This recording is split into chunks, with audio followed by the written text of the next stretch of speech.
Hello बच्चों, आप सभी का जीपीएस एकेडमी में फिर से एक बार पुनः स्वागत है।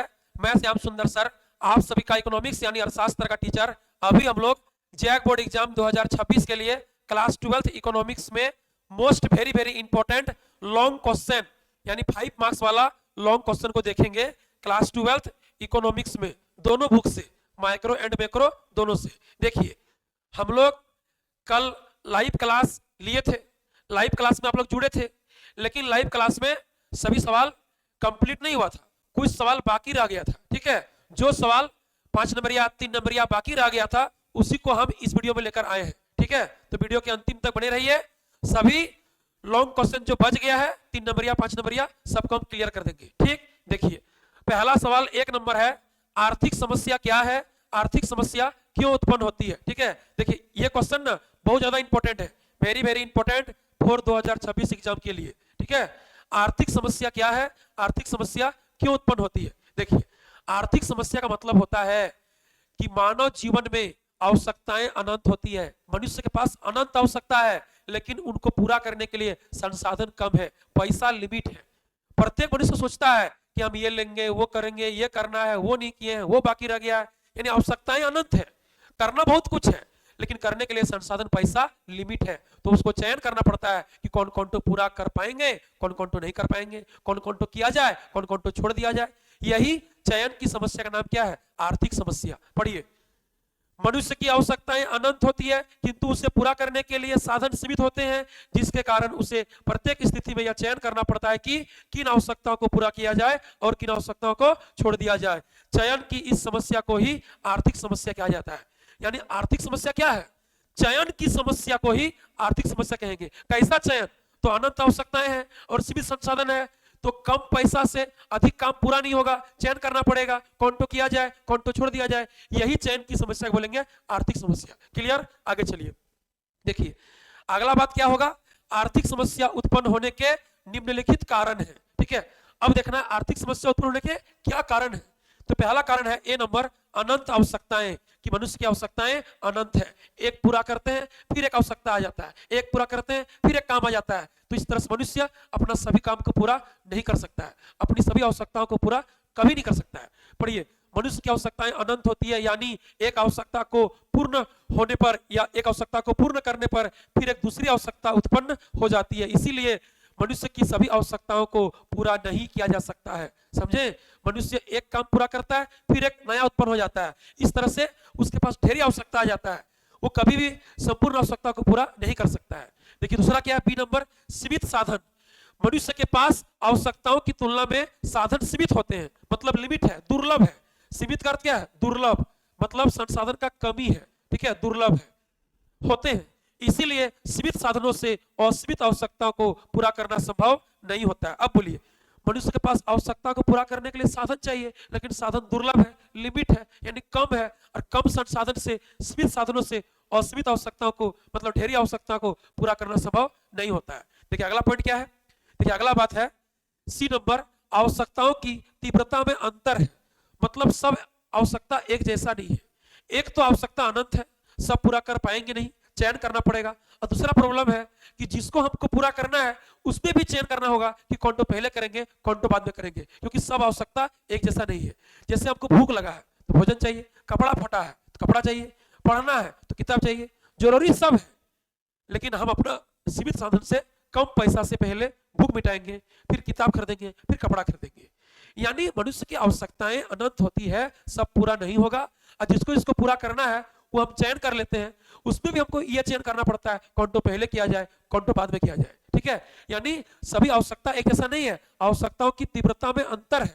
प्रत्येक मनुष्य के लिए कुछ आवश्यकताएं अधिक महत्वपूर्ण होती है और कुछ आवश्यकताएं कम महत्वपूर्ण होती है, इसीलिए मनुष्य अपनी आवश्यकताओं को अलग अलग महत्व देता है कि कौन तो पहले करना है, कौन तो बाद में करना है। समझे, आगे देखिए डी नंबर, देखिए साधनों के वैकल्पिक प्रयोग, मतलब अलग अलग प्रयोग। वैकल्पिक का अर्थ क्या होता है, अलग अलग प्रयोग, अलग अलग प्रयोग। ठीक है, देखिए समझिएगा, एक तो संसाधन सीमित है, लिमिट है, उससे सब आवश्यकता पूरा नहीं होगा। और दूसरा प्रॉब्लम ये भी है कि एक ही चीज का अनेक प्रयोग है, एक ही वस्तु का अलग अलग अनेक प्रयोग है। जैसे हम अपना सीमित साधन से दूध खरीद कर लाए, मान लीजिए 1 किलो दूध खरीदे, जैसे हम घर पहुंचे, घर घुसे तब मेरे मन में सवाल आ रहा है कि दूध को हम चाय बना के पिए, कि दूध से खीर बनाए, कि दूध से मिठाई बनाए, कि छेना बनाए, कि पनीर बनाए, कि दही बनाए, कि चाय बनाए, कि दूध रोटी खा ले, क्या करें?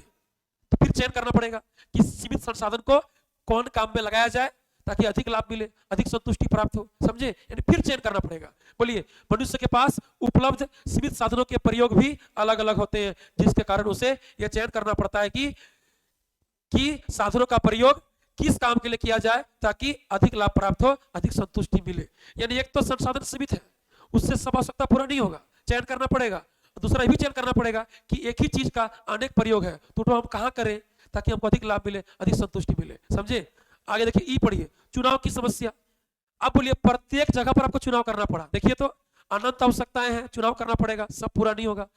सीमित संसाधन है तो कम पैसा से सब चीज पूरा नहीं होगा, फिर चयन करो। आवश्यकता की तीव्रता में अंतर है, सब आवश्यकता एक जैसा नहीं है, फिर चयन करो। साधनों के वैकल्पिक प्रयोग है, एक ही चीज का अलग अलग प्रयोग है, फिर चयन करो कि संसाधन कहां लगाना है ताकि अधिक लाभ मिले। तो आपको प्रत्येक अवस्था में चयन की समस्या से गुजरना पड़ रहा है, उसी का नाम आर्थिक समस्या है। जब प्रत्येक मनुष्य को चुनाव या चयन की समस्या से गुजरना पड़ता है तो यह आर्थिक समस्या बन जाती है, समझे? तो यही है आर्थिक समस्या क्या है और आर्थिक समस्या क्यों उत्पन्न होती है, उसका कारण, समझे? चलिए देख लीजिए बढ़िया से, एक बार बढ़िया से देख लीजिए, कोई दिक्कत नहीं होना चाहिए, ठीक है? चलिए, कोई दिक्कत नहीं है, हम लोग अब आगे बढ़ जाएंगे। चलिए आगे देखिए, अगला सवाल देखिए, 2 नंबर। सब क्वेश्चन 5 नंबरिया है पहले, बाद में 3 नंबरिया मिलेगा, ठीक है? देखिए दूसरा सवाल है सीमांत उपयोगिता ह्रास नियम, ठीक है? सीमांत उपयोगिता, यहाँ पर मिस्टेक है, यहाँ होगा ह्रास नियम, सीमांत उपयोगिता ह्रास नियम, ठीक है? देखिए, सीमांत उपयोगिता ह्रास नियम, सीमांत उपयोगिता ह्रास नियम, ठीक? उसी को बोलेंगे घटती सीमांत उपयोगिता नियम की व्याख्या करें। यही है गॉसेन का प्रथम नियम। हरमन हेनरिच गॉसेन, जो ऑस्ट्रिया का प्रसिद्ध अर्थशास्त्री था, तो हरमन हेनरिच गॉसेन ने 2 नियम दिया है सीमांत उपयोगिता से संबंधित। पहला है सीमांत उपयोगिता ह्रास नियम, उसको बोलेंगे घटती सीमांत उपयोगिता नियम, और दूसरा है सम सीमांत उपयोगिता नियम, ठीक है? तो ये वाला है गॉसेन का प्रथम नियम। दूसरा क्या है? गॉसेन का सेकंड नियम है सम सीमांत उपयोगिता नियम, ठीक? आपको ऑब्जेक्टिव पूछेगा तो बोलिए सीमांत उपयोगिता ह्रास नियम, या बोलेगा घटती सीमांत उपयोगिता नियम की व्याख्या करें। देखिए, घटती मतलब क्या होता है? ह्रास। बोलिए घटती का अर्थ क्या होता है? घटती मतलब क्या होता है? ह्रास, ठीक है? तो चाहे ह्रास बोलिए चाहे घटती बोलिए, एक ही बात हुआ, ठीक? देखिए, तो ऑस्ट्रिया के प्रसिद्ध अर्थशास्त्री हरमन हेनरिच गॉसेन के प्रथम नियम के अनुसार क्या बोले? 2 नियम है। प्रथम नियम सीमांत उपयोगिता ह्रास नियम, सेकंड नियम सम सीमांत उपयोगिता नियम, ठीक? तो देखिए, प्रथम नियम में यानी सीमांत उपयोगिता ह्रास नियम में गॉसेन क्या बोला है, सुनिए। गॉसेन कहता है कि जब हम किसी वस्तु की इकाइयों का लगातार प्रयोग करते हैं ना, तो उसकी प्रत्येक अगली इकाई पर मेरा आवश्यकता घटते जाता है, क्योंकि एक एक करके हम प्रयोग कर रहे हैं तो हमको संतुष्टि प्राप्त हो रहा है, हमको पेट भर रहा है, तो हम अगला इकाई का जरूरत को कम समझते हैं, कि अगला इकाई को हम कम चाहते हैं। यानी प्रत्येक अगली इकाई से जो मिलने वाली एक्स्ट्रा संतुष्टि है उसको बोलेंगे सीमांत उपयोगिता, एमयू, मार्जिनल यूटिलिटी एमयू, वो लगातार घटता जाता है। एक स्थिति ऐसा आ जाता है कि जब मेरा पूरा पेट भर जाता है, हमको पूर्ण संतुष्टि प्राप्त हो जाता है, तब सीमांत उपयोगिता घटते घटते 0 हो जाता है। यदि पेट भरने के बाद भी, यानी सीमांत उपयोगिता 0 होने के बाद भी पूर्ण संतुष्टि प्राप्त हो गया, पेट भर गया, उसके बाद हम कोई चीज खाएंगे तो अब हजम नहीं होगा, पेट दर्द होगा, उल्टी हो जाएगा, मतलब सीमांत उपयोगिता नेगेटिव हो गया, समझे? ये नियम ना हर जगह लागू होगा। अब देखिए, मम्मी देती रोटी खाने के लिए, मान लीजिए रोटी खाने 7 पीस दी, ठीक है? 7 पीस 7 पीस रोटी खानी थी मम्मी, तो हम पहला रोटी खाते हैं, पहला पीस खाते हैं, तो उससे जो संतुष्टि मिलता है ना, तो दूसरा वाला पर संतुष्टि थोड़ा घट जाता है, क्योंकि पहला वाला से कुछ पेट भर गया, तो दूसरा वाला का चाहत घटेगा। फिर दूसरा खाएंगे, तीसरा का चाहत और घटेगा, तीसरा खाएंगे, चौथा पर और घट जाएगा। बड़े धीरे धीरे हम खा रहे हैं, पेट भर रहा है, तो अगला रोटी पर मेरा इच्छा घट रहा है, उसका आवश्यकता, उसका जरूरत कम हो रहा है। एक स्थिति ऐसा आएगा कि पूरा पेट भर जाएगा, आप पूर्ण संतुष्टि प्राप्त कर लिए, तो फिर घटते घटते सीमांत उपयोगिता मैंने एक्स्ट्रा इकाई से मिलने वाला जो उपयोगिता होता है उसको बोलेंगे सीमांत उपयोगिता एमयू, मार्जिनल यूटिलिटी एमयू, घटते घटते 0 हो जाएगा। लेकिन पेट भरने के बाद खाइएगा, मैंने पेट भर गया 5 रोटी में, मम्मी दी है 7 रोटी, मम्मी बोल रही खाओ नहीं तो मार खाएगा, तो डर से, मार खाने के डर से हम रोटी खा लिए, 7 खा लिए, तो 5 में ही पेट भर गया था, सीमांत उपयोगिता 0 हो गया था, पूर्ण संतुष्टि प्राप्त हो गया था, फिर भी खा लिए तो हजम नहीं होगा, पेट दर्द हो जाएगा, बाथरूम जाइएगा 14 बार, समझे? तो उसमें सीमांत उपयोगिता आपका नेगेटिव हो गया, यानी हजम नहीं हुआ, पेट दर्द हो गया। पढ़िए, ऑस्ट्रिया के प्रसिद्ध अर्थशास्त्री हरमन हेनरिच गॉसेन के प्रथम नियम के अनुसार जब कोई व्यक्ति किसी वस्तु की इकाइयों का लगातार प्रयोग करते जाता है तो उसकी आवश्यकता की तीव्रता कम होते जाती है, जिसके कारण प्रत्येक अगली इकाइयों से मिलने वाली जो एक्स्ट्रा संतुष्टि है सीमांत उपयोगिता एमयू लगातार घटती जाती है, फिर एक बिंदु पर पहुंचकर शून्य हो जाती है, जिसे पूर्ण संतुष्टि का बिंदु कहा जाता है। यदि इसके बाद भी उपभोक्ता वस्तु की अगली इकाइयों का प्रयोग करे तो एमयू नेगेटिव हो जाती है। समझे, यही नियम है। चलिए एग्जाम्पल समझते हैं। उदाहरण के लिए देखिए, वस्तु की इकाई दिया है क्वांटिटी, अब प्राप्त सीमांत उपयोगिता हम लोग को लिखना है एमयू। देखिए बढ़िया समझिएगा। देखिए हम लोग मान रहे हैं कि मम्मी रोटी खानी दी है, 7 पीस रोटी खानी दी है। देखिए पहला पीस खाएं, मान लीजिए यूटिलिटी मिला एक्स्ट्रा संतुष्टि सीमांत उपयोगिता एमयू मार्जिनल यूटिलिटी 40, कितना मिला 40, ये मान लिए। अब जब दूसरा खाएंगे ना तो संतुष्टि कम मिलेगा, क्योंकि पहला वाला से कुछ पेट भर गया है, ठीक है, दूसरा पर चाहत घटेगा, संतुष्टि कम मिलेगा, 30 मान लिए। तीसरा खा रहे हैं, मान लीजिए 20 मिला। चौथा खाएं, मान लीजिए 10 मिला। पांचवा खाएं, घटते घटते 10 घट रहा है, घटते घटते 0 हो गया। यहाँ पर पूर्ण संतुष्टि प्राप्त हो गया, मतलब यहाँ पर मेरा पूरा पेट भर गया। लेकिन मम्मी बोल रही है खाओ नहीं तो मार खाएगा, जितना दिए सब खाओ। तो बोलिए इसके बाद खाएंगे छठा, अब हो जाएगा -10, खाएंगे 7वां हो जाएगा -20। तो बोलिए लगातार एक्स्ट्रा संतुष्टि जो है सीमांत उपयोगिता एमयू लगातार क्या हो रहा है, घट रहा है। लेकिन पहले क्या है, पहले कुछ देर तक क्या है, पॉजिटिव है, ठीक है, कोई दिक्कत नहीं। इसके बाद देखिए 0 हो गया पूर्ण संतुष्टि, यहाँ पर क्या हो गया, देखिए यहाँ पर नेगेटिव हो गया। इसके बाद जब अंतिम में खाएंगे तो एक्स्ट्रा खा लिए तो हजम नहीं होगा, पेट दर्द होगा, उसी को बोलेंगे नेगेटिव यूटिलिटी। समझे, यही आपका तालिका है। इसको दिखा दीजिएगा, आपका बॉक्स कर दीजिएगा, बॉक्स बना दीजिएगा तालिका एग्जाम में, कोई दिक्कत नहीं है। चलिए कोई दिक्कत नहीं, यहाँ बांट दीजिएगा, हो गया। अब बनाना क्या है, अब बनाना है रेखा चित्र द्वारा स्पष्टीकरण। देखिए आप एग्जाम्पल कुछ भी ले सकते हैं। अब ऐसा मान लीजिए कि पहले 10, फिर 8, फिर 6, फिर 4, फिर 2, फिर 0, फिर -2, फिर -4, एग्जाम्पल कुछ भी लीजिए, कोई दिक्कत नहीं है। चलिए अब देखेंगे ग्राफ, ग्राफ समझिएगा। देखिए ग्राफ बनाएंगे हम लोग। देखिए तो ग्राफ बनाएंगे, इस तरह का बनेगा ग्राफ। इधर क्या हो गया आपका x, इधर क्या हो गया आपका y, इधर हो गया आपका y डैश। क्लियर है, नेगेटिव, ये आपका 0 हो गया।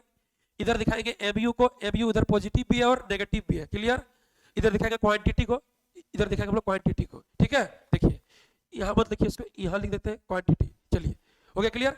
अब देखिए क्वांटिटी कितना है, तो क्वांटिटी 7 रोटी था, 7 रोटी है, तो 1 2 3 4 5 6 7। क्लियर है, 1 2 3 4 5 6 7। क्लियर।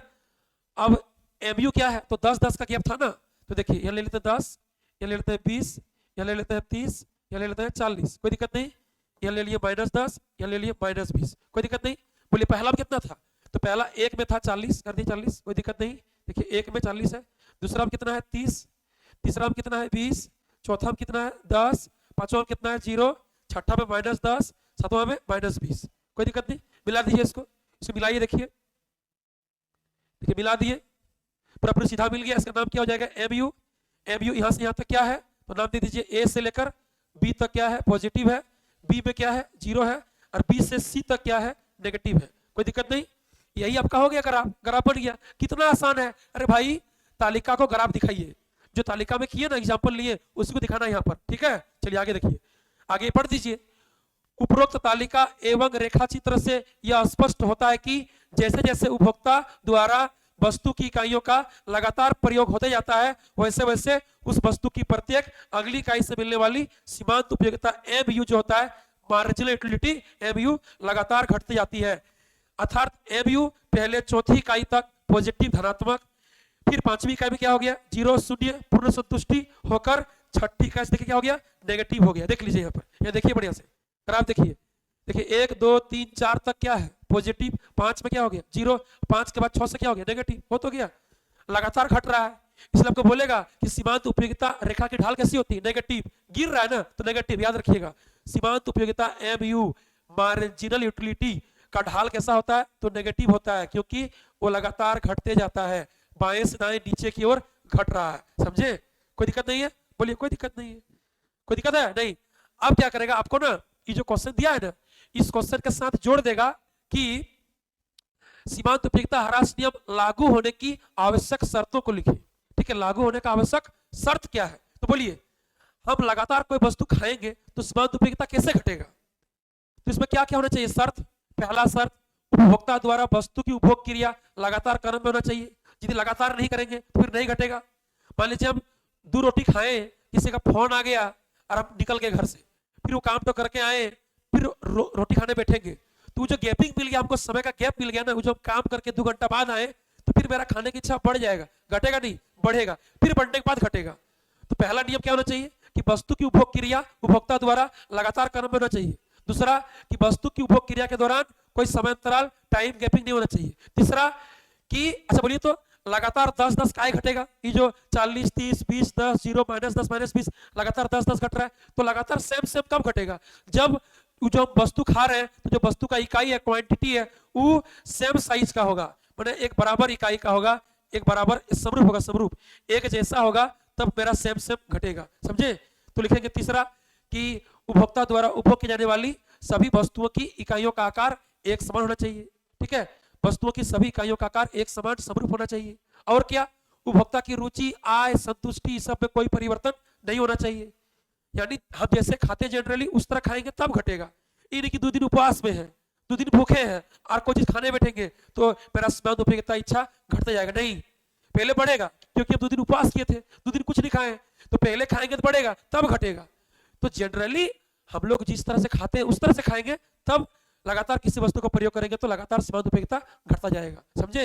ये क्वेश्चन वेरी वेरी इंपॉर्टेंट, याद रखिएगा। 2026 सब कुछ ठीक रहा तो आ जाएगा, मतलब नहा धो के जाइएगा पूजा पाठ करके तो क्वेश्चन फंस जाएगा। समझे? चलिए आगे देखिए, आगे देखिएगा, हम लोग सवाल देखेंगे 3 देखेंगे, 3 को पढ़िए। ठीक है, सवाल नंबर 3 देखिए, संतुलन कीमत क्या है? पूर्ण प्रतियोगिता में संतुलन कीमत का निर्धारण कैसे होता है? क्या बोला? संतुलन कीमत क्या है? ये क्वेश्चन ना मान के चलेगा आ गया है, 2026 में क्वेश्चन आया है, एकदम क्वेश्चन छप गया है। हम क्या बोले कि क्वेश्चन ये छप गया, बहुत ज्यादा इंपॉर्टेंट है। संतुलन कीमत, इसको बोलेंगे इक्विलिब्रियम प्राइस। क्या बोलेंगे इसको?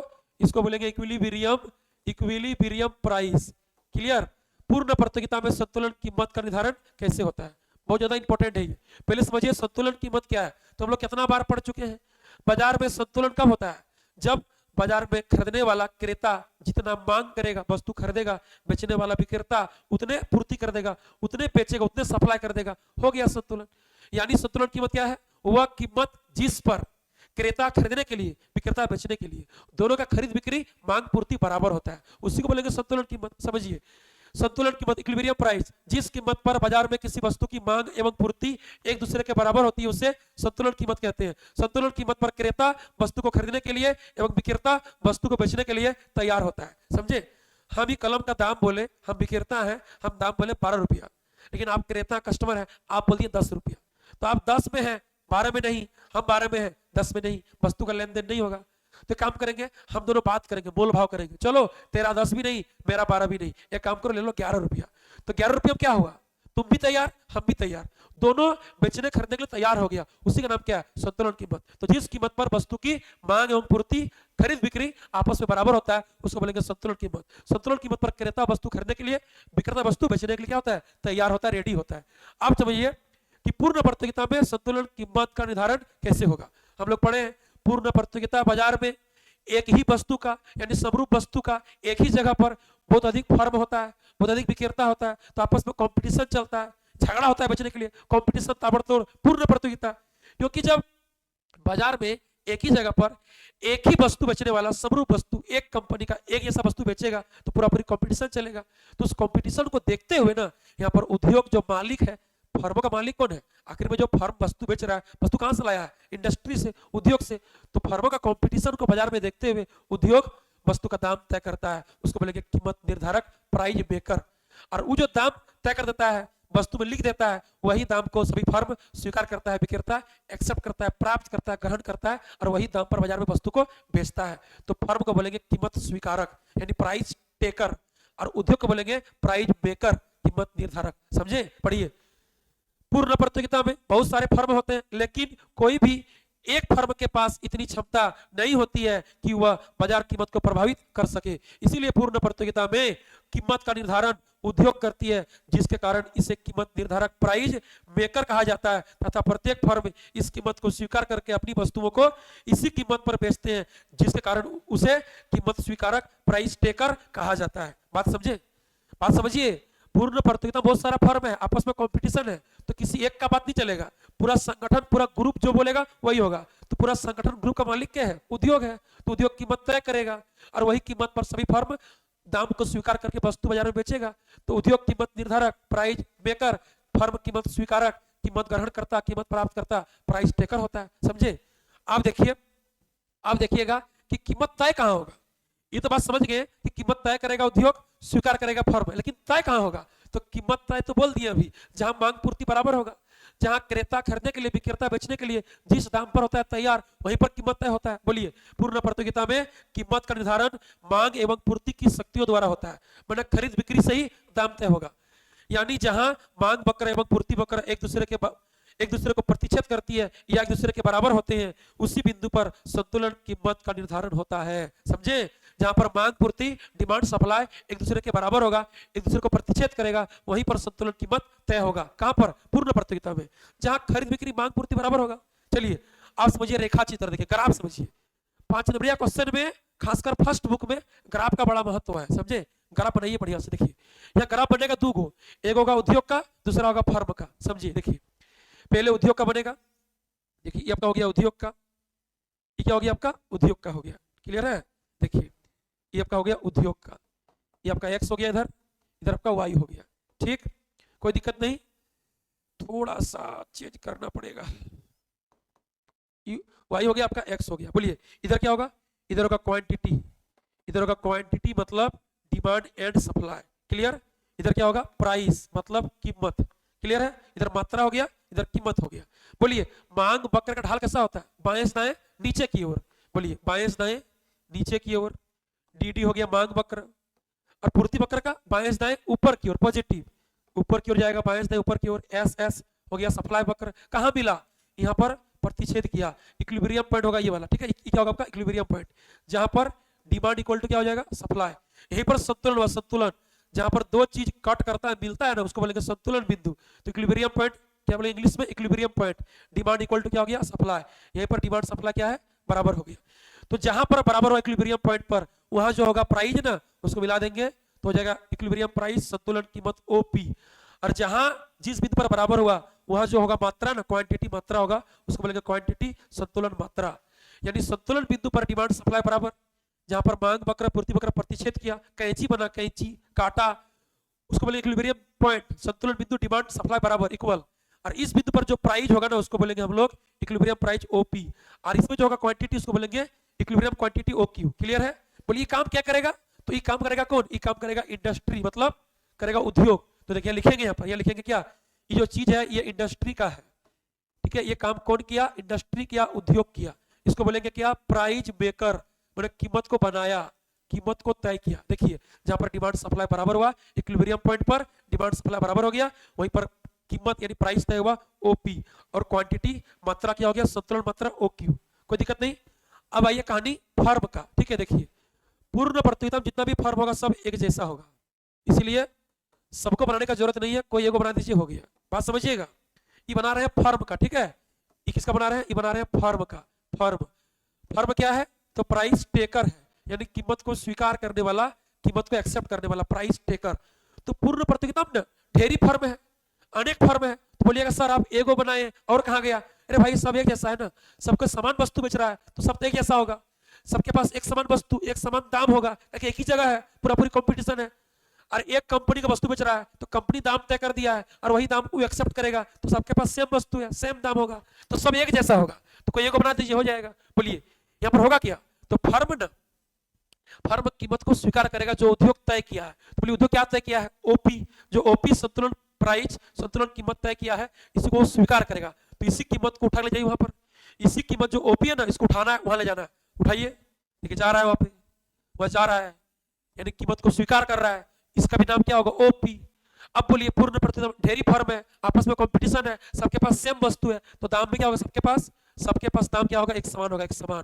और जब दाम रहेगा स्थिर ना, तो डी जो मांग वक्र है वो होगा एक्स अक्ष के समांतर। समझे? क्या होगा? एक्स अक्ष के समांतर। और जब कीमत रहेगा स्थिर ना, तो पी बराबर क्या होता है? ए आर, एवरेज रेवेन्यू, औसत आगम। तो औसत आगम भी प्राइस के बराबर होगा। और जब ए आर स्थिर रहता है, ठीक है, कांस्टेंट रहेगा, एक समान होगा, तो क्या होता है? वो ए आर बराबर एम आर होता है। याद रखिएगा। ठीक है, हो गया। अब फैक्ट्री में वस्तु बना, बिकने के लिए बाजार चल गया, फर्म लोग विक्रेता लोग वस्तु बेच रहा है, तो बाहर निकल गया ना, तो बाहर निकला क्या बोलेंगे इसको, इसको बोलेंगे आउटपुट। क्या बोलेंगे इसको, इसको बोलेंगे आउटपुट। हो गया। आउटपुट का अर्थ क्या है कि उत्पादित वस्तु बाहर निकल गया, बिकने के लिए आउट हो गया, समझे, मतलब बाहर निकल गया। तो यहाँ पर कीमत तय हुआ, जहां डिमांड सप्लाई बराबर हुआ इक्विलिब्रियम पॉइंट पर, संतुलन कीमत ओपी तय हुआ, और यही ओपी कीमत जो तय किया इंडस्ट्री उद्योग, वही ठोक कीमत फर्म लोग स्वीकार किया, इसको बोलेंगे प्राइस टेकर, इसको बोलेंगे प्राइस मेकर। कोई दिक्कत नहीं। और ओपी कीमत देखिए उठा के ले गए, इसको स्वीकार कर रहा है फर्म लोग, तो सभी फर्म एक जैसा है। कोई को बना दीजिए, हो गया क्लियर। बोलिए ये क्या हो गया, ये आपका हो गया फिगर 1, ये क्या है आपका, ये आपका फिगर 1 है, ये क्या है आपका, ये आपका फिगर 2 है, समझिए। इसी बात को देख के लिखना है। बोले कैसे लिखेगा, बोले कैसे लिखेगा। फिगर 1 में उद्योग की स्थिति को दर्शाया गया है, जिसमें डी डी मांग वक्र और एस एस पूर्ति वक्र है। जिस संतुलन बिंदु ई पर डिमांड सप्लाई यानी मांग वक्र पूर्ति वक्र बराबर होती है, वहां पर संतुलन कीमत ओपी का होता है निर्धारण, उद्योग किया। दूसरी स्थिति में फिगर 2 में उद्योग द्वारा तय किए गए ओपी कीमत को सभी फर्म लोग स्वीकार करती है और अपना वस्तुओं को उसी कीमत पर बेचती है। जो ये तय किया ओपी कीमत, देखिए वही कीमत जा रहा है, स्वीकार कर रहा है, सामान बेचेगा वही दाम पर। लिखिए, चलिए देखिए, देखिए पढ़िए। चित्रानुसार फिगर 1 में उद्योग की स्थिति को दर्शाया गया है, जहां डी डी वस्तु की मांग वक्र तथा एस एस वस्तु की पूर्ति वक्र है। जिस बिंदु ई पर मांग वक्र एवं पूर्ति वक्र एक दूसरे के बराबर होती है, वहां पर ओपी संतुलन कीमत का निर्धारण होता है। दूसरी ओर फिगर 2 में फर्म की स्थिति को दर्शाया गया है, जिसमें उद्योग द्वारा निर्धारित किए गए, तय किए गए ओपी संतुलन कीमत को सभी फर्म स्वीकार करती है और अपनी वस्तुओं को उसी कीमत पर बेचती है, जहां पर ए आर बराबर क्या होता है, एम आर होता है। देख लीजिए क्या है, ए आर बराबर एम आर है। तो यही है पूर्ण प्रतियोगिता में कीमत का निर्धारण। उद्योग करेगा तय और सभी फर्म करेगा स्वीकार, इसको बोलेंगे कीमत स्वीकारक, कीमत ग्रहण करता, कीमत प्राप्त करता, इसको बोलेंगे कीमत निर्धारक। ठीक है, कीमत को तय करने वाला, निर्धारित करने वाला। देखिए आगे बढ़ जाइए, चलिए देखिए उसी कीमत पर बेचती है सभी फर्म बाजार में, जहां एआर बराबर क्या होता है, एमआर। इस प्रकार पूर्ण प्रतियोगिता में वस्तु की संतुलन कीमत का निर्धारण होता है। बोलिए कोई दिक्कत है, कितना आसान है, बोलिए आसान है कि नहीं। चलिए आगे देखिए, आगे पढ़िए, देखिए आगे चलिए। देखिए अगला है सवाल नंबर 4, एकदम very very important, very very very very important, 2026। Clear है, 2026। देखिए 2026 ठीक से लिख दे रहे हैं, एग्जाम होगा आपका। देखिए वस्तु विनिमय प्रणाली, बार्टर सिस्टम। ठीक, क्या बोलेंगे इसको, इसको बोलेंगे बार्टर सिस्टम। ठीक है, बार्टर सिस्टम क्या है, इसकी क्या कठिनाइयां हैं।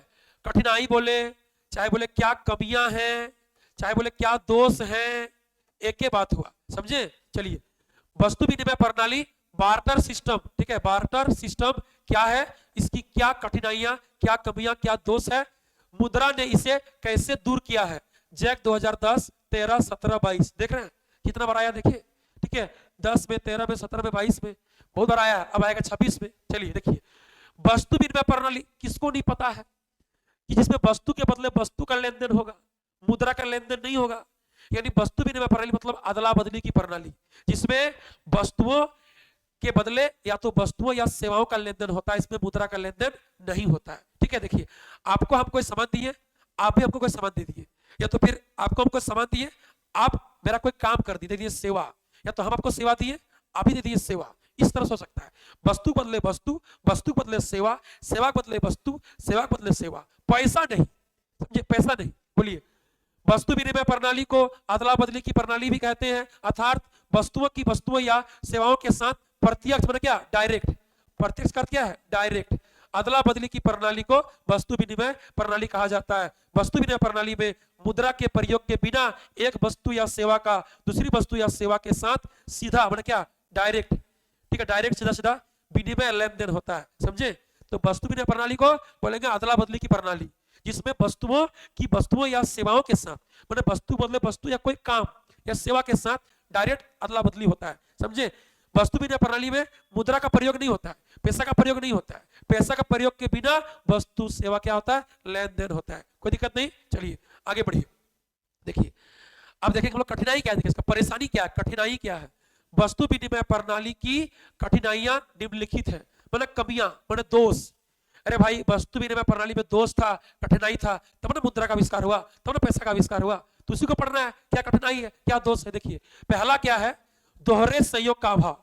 दोहरे संयोग का अभाव। देखिए वस्तु विनिमय प्रणाली में ना वस्तु बिना प्रणाली तब संभव हो सकता है, मतलब तब ठीक हो सकता है जब मेरा आवश्यकता का वस्तु आपके पास, आपका आवश्यकता का वस्तु मेरे पास, दोनों लेन देन के लिए तैयार। हमको जितना चाहिए आपके पास, आपको जितना चाहिए मेरे पास। बोलिए, ऐसा हर समय संभव है? नहीं है। कभी मेरा वाला आपके पास मिला, आपका वाला मेरे पास नहीं मिला। आपका वाला मेरे पास मिला तो मेरा वाला आपके पास नहीं मिला। कभी मिला तो जितना चाहिए उतना नहीं मिला। कभी मिला लेकिन दोनों पहले झगड़ा है, तो लेन देन के लिए तैयार नहीं होगा, लेन देन के लिए तैयार नहीं होंगे, तो बड़े झंझट है, दिक्कत है।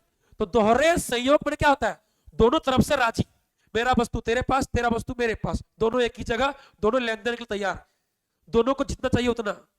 इतना बात तो हर समय संभव नहीं हो सकता है। पढ़िए, वस्तु विनिमय प्रणाली के अंतर्गत विनिमय केवल उसी समय संभव हो सकता है जब दोनों व्यक्तियों के पास एक दूसरे की आवश्यकता की वस्तु हो, साथ ही वे आपस में एक दूसरे से बदलने के लिए तैयार भी हो। परंतु ऐसा संयोग सदैव संभव नहीं है, मतलब ऐसा संयोग हमेशा संभव नहीं है।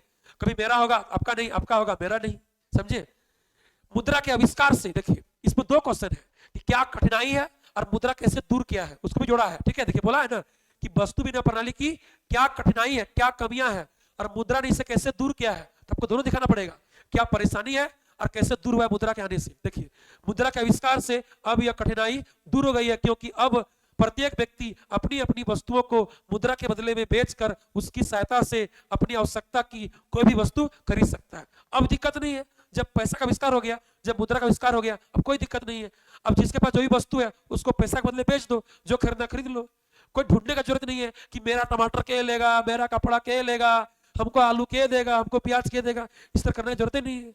जो वस्तु उसको बेच दीजिए, जो पैसा आएगा, जो खरीदना खरीद लीजिए, कोई दिक्कत नहीं है। समझे?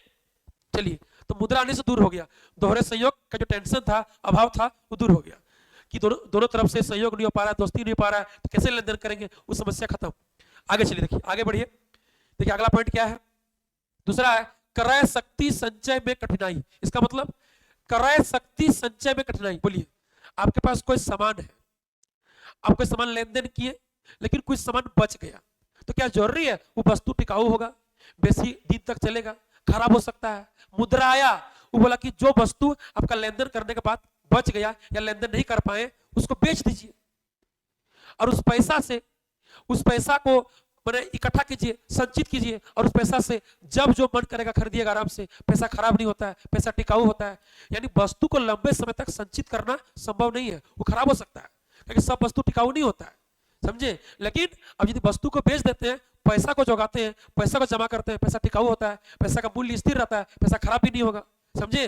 बोलिए, वस्तु विनिमय प्रणाली में भविष्य के लिए विनिमय शक्ति का संचय नहीं किया जा सकता है, क्योंकि अधिकांश वस्तुएं जल्दी नष्ट होने वाली क्षयशील प्रकृति की होती है, मतलब जल्दी खराब होने वाला होता है, क्षयशील प्रकृति का। तो फिर मेरा वस्तु खराब हो जाएगा। तो मुद्रा आया, पर टेंशन मत लो, जिसके कारण पूंजी का निर्माण नहीं हो सकता है। अब बोलिए, जब हम कोई वस्तु को रखें, खराब हो जाएगा, टिकेगा नहीं, तो फिर हम बाद में कैसे उससे लेन देन करेंगे? यानी उससे पूंजी का निर्माण नहीं होगा, वस्तु खराब हो गया या कम दाम मिलेगा, डैमेज हो गया। तो मुद्रा के आविष्कार से अब यह कठिनाई दूर हो गई है, क्योंकि अब मुद्रा संग्रह करके मूल्य संचित किया जा सकता है और उसकी सहायता से मनुष्य कोई भी वस्तु कहीं पर भी खरीद सकता है। बोलिए, अब मुद्रा आया, कोई दिक्कत नहीं, जो पैसा आपके पास है, ठीक है, उसको संचित कीजिए, मतलब जो वस्तु था उसको बेच दीजिए और मुद्रा को संचित कीजिए, पैसा को जोगाइए, इकट्ठा कीजिए, पैसा खराब नहीं होगा और भविष्य में जब जरूरत पड़ेगा, जो जरूरत पड़ेगा खरीद लीजिएगा आराम से, कोई दिक्कत नहीं, पैसा खराब नहीं होता है। आगे चलिए, देखिए आगे क्या है, आगे देखिए पढ़िए 3 नंबर, देखिए 3 नंबर, मूल्य मापक का अभाव। ठीक है, मूल्य मापन का अभाव। देखिए अब न मुद्रा जो आया, अब तो अब देखिएगा प्रत्येक वस्तु का मूल्य माप दिया मुद्रा कि कलम 10 रुपया पीस, ठीक है, चीनी 50 रुपया किलो, कपड़ा 400 रुपया पीस, सबका एक रेट है। लेकिन वस्तु विनिमय प्रणाली में ये रेट तय नहीं था कि हम तुमको 2 किलो प्याज दिए, तुम आलू कितना देगा। बोलिए, वस्तु विनिमय प्रणाली में कोई मूल्य मापन नहीं था कि हम तुमको 2 किलो आलू दिए, तुम प्याज कितना देगा, हम तुमको 2 किलो प्याज दिए, तुम आलू कितना देगा। अरे भाई, आलू प्याज का रेट अलग अलग है ना, तो पहले रेट तय नहीं था कि किसके बदले कितना देना है। वस्तु विनिमय प्रणाली में कोई रेट तय नहीं था। पता है, तभी इस तरह होता था कि हमको कपड़ा का जरूरत है, अब मेरे पास गाय है और किसी को गाय का जरूरत है, उसके पास कपड़ा है, तो उसका कपड़ा हम ले लिए, हम अपना गाय दे दिए। बोलिए, अभी कोई कुछ करेगा? अभी इस तरह करेगा? बोलिए, तो अभी अपना कोई गाय देगा कपड़ा के बदले? नहीं देगा। लेकिन पहले होता था, क्योंकि पहले लोग को मालूम नहीं था कि गाय का दाम 20,000 है, कपड़ा का दाम 2,000 है, ये 500 है। वो तो आज मालूम हुआ ना कि कपड़ा का दाम 200, 500, 2,000 है और गाय का दाम 20,000 है, 30,000 है। वो तो आज मालूम चला, लेकिन पहले ये तय नहीं था। तो पहले जैसे तैसे लेन देन होता था, जैसे तैसे। हम उसको दिए 5 किलो आलू, वो दिया हमको 4 किलो टमाटर, उसमें भी संतुष्ट है, क्योंकि रेट तय नहीं था, कोई रेट नहीं है। हम उसको दिए एक ठो गाय, वो दे दिया हमको एक बोरा आलू, खुश हो गए। ऐसे होता था, समझे? बोलिए, वस्तु विनिमय प्रणाली के अंतर्गत मूल्य का कोई मानक मापक ना होने के कारण विनिमय की जाने वाली प्रत्येक वस्तु का मूल्य निश्चित करना एक कठिन काम था। मुद्रा के आविष्कार द्वारा यह समस्या हल हो गई है, क्योंकि अब प्रत्येक वस्तु का मूल्य मुद्रा में ही व्यक्त होता है। जैसे जैसे एग्जांपल दे दीजिएगा, जैसे चीनी चीनी 50 रुपया प्रति केजी, ठीक है। जैसे कलम कलम 10 रुपया प्रति पीस, ठीक है, प्रति इकाई, बुझे, आदि आदि। बोलिए, अब मुद्रा का आविष्कार से ना प्रत्येक वस्तु का एक मूल्य तय हो गया, लेकिन वस्तु विनिमय प्रणाली में यह तय नहीं था कि हमको इतना सामान दिया तो हम कितना देंगे, हम उसको इतना दिए तो वो कितना देगा, रेट तय नहीं था। तो जैसे तैसे लेन देन होता था। हम दिए 2 बोरा, वो हमको दिया 1 बोरा, उसी में खुश हो, कोई उपाय नहीं है, ठीक है। आगे चलो, आगे देखिए 4 नंबर, वस्तु विभाजन में कठिनाई। क्या बोला? वस्तु विभाजन में कठिनाई। देखिए, वस्तु विनिमय प्रणाली का एक बड़ा समस्या है कि आपको जीवित जानवर का, जैसे गाय है, बकरी है, उसका विभाजन नहीं कर सकते। जीवित जानवर है, उसका बांट नहीं सकते। समझिए कैसे? देखिए, मेरे पास एक बकरी है, ठीक, एक गाय है या एक बकरी है, और हमको 5 सामान का जरूरत है, ठीक है। आलू, प्याज, कपड़ा, तेल, नमक, 5 सामान का जरूरत है। यदि ये 5 सामान दूसरा किसी व्यक्ति के पास मिल गया तो उससे हम ले लेंगे, अपना बकरी उसको दे देंगे, अपना गाय उसको दे देंगे। लेकिन क्या गारंटी है कि ये 5 सामान दूसरा एक व्यक्ति के पास मिल जाएगा? यदि 5 सामान एक व्यक्ति के पास मिलेगा तो कोई दिक्कत नहीं है, 5 सामान ले लेंगे, बकरी दे देंगे, गाय दे देंगे। लेकिन जरूरी नहीं है कि 5 सामान एक के पास मिल जाएगा। मान लीजिए ये 5 सामान अलग अलग व्यक्ति के पास मिला, किसी के पास नमक, किसी के पास चावल, किसी के पास चीनी, किसी के पास कपड़ा, किसी के पास तेल। अब बोलिए, अपना गाय, अपना बकरी हम किसको देंगे? मेरे पास एक ही चीज देने का है, एक ही गाय है, एक ही बकरी है, कैसे देंगे? बोलिए, काट देंगे तो सबको एक्सेप्ट करेगा, सबको बकरी का मीट खाएगा, जरूरी है, ले लेगा वो। अरे भाई, हमको जिस तरह की वस्तु की जरूरत है उसको भी वस्तु की जरूरत है, क्या करेगा वो? मीट खा के संतुष्टि कर लेगा। ऐसा तो नहीं है। यानी जब हम किसी जीवित जानवर को काट देंगे तो उसकी उपयोगिता खत्म हो जाएगी, उसकी मूल्य खत्म हो जाएगी, जो संभव ही नहीं है। मुद्रा आया, बोला अपना गाय को, अपना बकरी को बेच दो, उससे जो पैसा आएगा, जो खरीदना खरीद लो, कोई टेंशन ही नहीं है। बोलिए, विनिमय होने वाली प्रत्येक वस्तुओं में से कुछ वस्तुएं ऐसी होती है जिनका विभाजन नहीं किया जा सकता है, और यदि उनका विभाजन किया जाए तो उसकी उपयोगिता नष्ट हो जाएगी, जैसे जीवित जानवर, गाय, बकरी। मुद्रा का आविष्कार से यह कठिनाई अब दूर हो गई है, क्योंकि अब मनुष्य अपने जीवित जानवर को बेचकर आवश्यकताओं की वस्तुओं को खरीद सकता है। यानी अपना जीवित जानवर को बेच देगा हटिया में, बाजार में, उससे पैसा आएगा और उससे अपना आवश्यकता का कोई भी सामान खरीद सकता है। वो झंझट से निपट गया। यानी वस्तु विनिमय प्रणाली का ना ये कठिन समस्या भाई, कि मेरे पास एक सामान है, एक गाय, एक बकरी है, और 5 सामान चाहिए, तो किसको देंगे बकरी और किससे लेंगे सामान? दिक्कत हो जाएगा। ताकि हम दे दिए किसी को बकरी, वो हमको सामान दे दिया एक ठो, अब बाकी सामान कहां से मिलेगा हमको? दिक्कत है कि नहीं? चलिए आगे देखिए, उसमें एक पॉइंट और होगा, ठीक है, जो नहीं दिया गया है। देखिए, एक पॉइंट और होगा कि मूल्य हस्तांतरण का अभाव, मूल्य हस्तांतरण का अभाव, मूल्य हस्तांतरण का अभाव, ठीक है। बोलिए, तो आज हम लोग पैसा को ऑनलाइन के द्वारा तुरंत कहां से कहां भेज देते हैं, चाहे बैंक के थ्रू में, चाहे चेक है, चाहे एटीएम कार्ड, पेटीएम, जो भी हो, उसके द्वारा हम लोग पैसा को तुरंत कहां से कहां भेज रहे हैं। वस्तु विनिमय प्रणाली में कितना होता है दिक्कत, सोचिए। यानी वस्तु विनिमय प्रणाली में ना मूल्य का हस्तांतरण करना एक कठिन काम था, समझे। यहाँ पर लिखिएगा कि वस्तु विनिमय प्रणाली में मूल्य के हस्तांतरण में बहुत अधिक कठिनाई आती थी। जैसे मेरा घर पाकुड़ में है और हमको अब दुमका में रहना है, क्या करेंगे? घर तो उठा के ले आएंगे पाकुड़ से घर को उठा के ले आएंगे दुमका? संभव है? नहीं है। जब मुद्रा आया, बोला कि पाकुड़ वाला घर, जगह जमीन को बेच दीजिए, उससे जो पैसा आएगा दुमका में जगह जमीन खरीद कर घर बना लीजिए, या आजकल तो घर बिकता है, घर खरीद लीजिए। यानी पैसा संभव हो सकता है। वस्तु विनिमय प्रणाली में ना कोई वस्तु को एक जगह से अलग जगह ले जाना, ले आना बहुत दिक्कत होता था। आज पैसा के आविष्कार होने से ना हम पैसा तुरंत यहाँ से वहां ट्रांसफर कर सकते हैं, तुरंत एक जगह से अलग जगह, एक व्यक्ति से अलग व्यक्ति को हम तुरंत ट्रांसफर, तुरंत भेज सकते हैं, तुरंत ला सकते हैं, समझे। लिख लीजिएगा, ठीक है। चलिए आगे बढ़िए, आगे देखिए। सर लिखा हुआ था क्या यहाँ पे? नहीं, चलिए आगे देखिए, 5 पढ़िए, 5 एकदम वेरी वेरी इंपॉर्टेंट। मुद्रा के कार्य कब नहीं आया है, हर बार आया है, चाहे ऑब्जेक्टिव हो चाहे सब्जेक्टिव हो।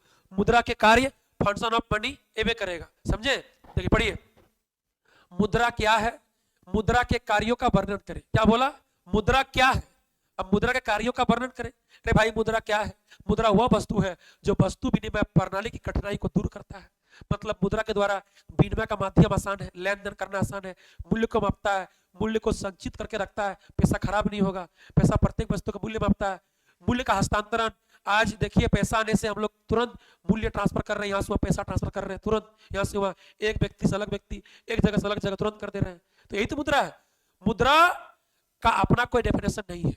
मुद्रा मतलब जो वस्तु विनिमय प्रणाली की कठिनाई को दूर करेगा उसी का नाम मुद्रा है, समझे। यानी वर्तमान मुद्रा का आविष्कार क्यों हुआ, वस्तु विनिमय प्रणाली की असुविधा कठिनाई को दूर करने के लिए मुद्रा का आविष्कार हुआ। पढ़िए आंसर, मुद्रा को ऐसी वस्तु के रूप में परिभाषित किया जाता है जो विनिमय का माध्यम के रूप में स्वीकार हो और जो मूल्य मापक एवं मूल्य संचय का कार्य भी करता हो। मतलब जो विनिमय का माध्यम होगा, लेन देन करेंगे जिससे, जो मूल्य मापेगा, मूल्य को संचित करके रखेगा, उसी का नाम मुद्रा है।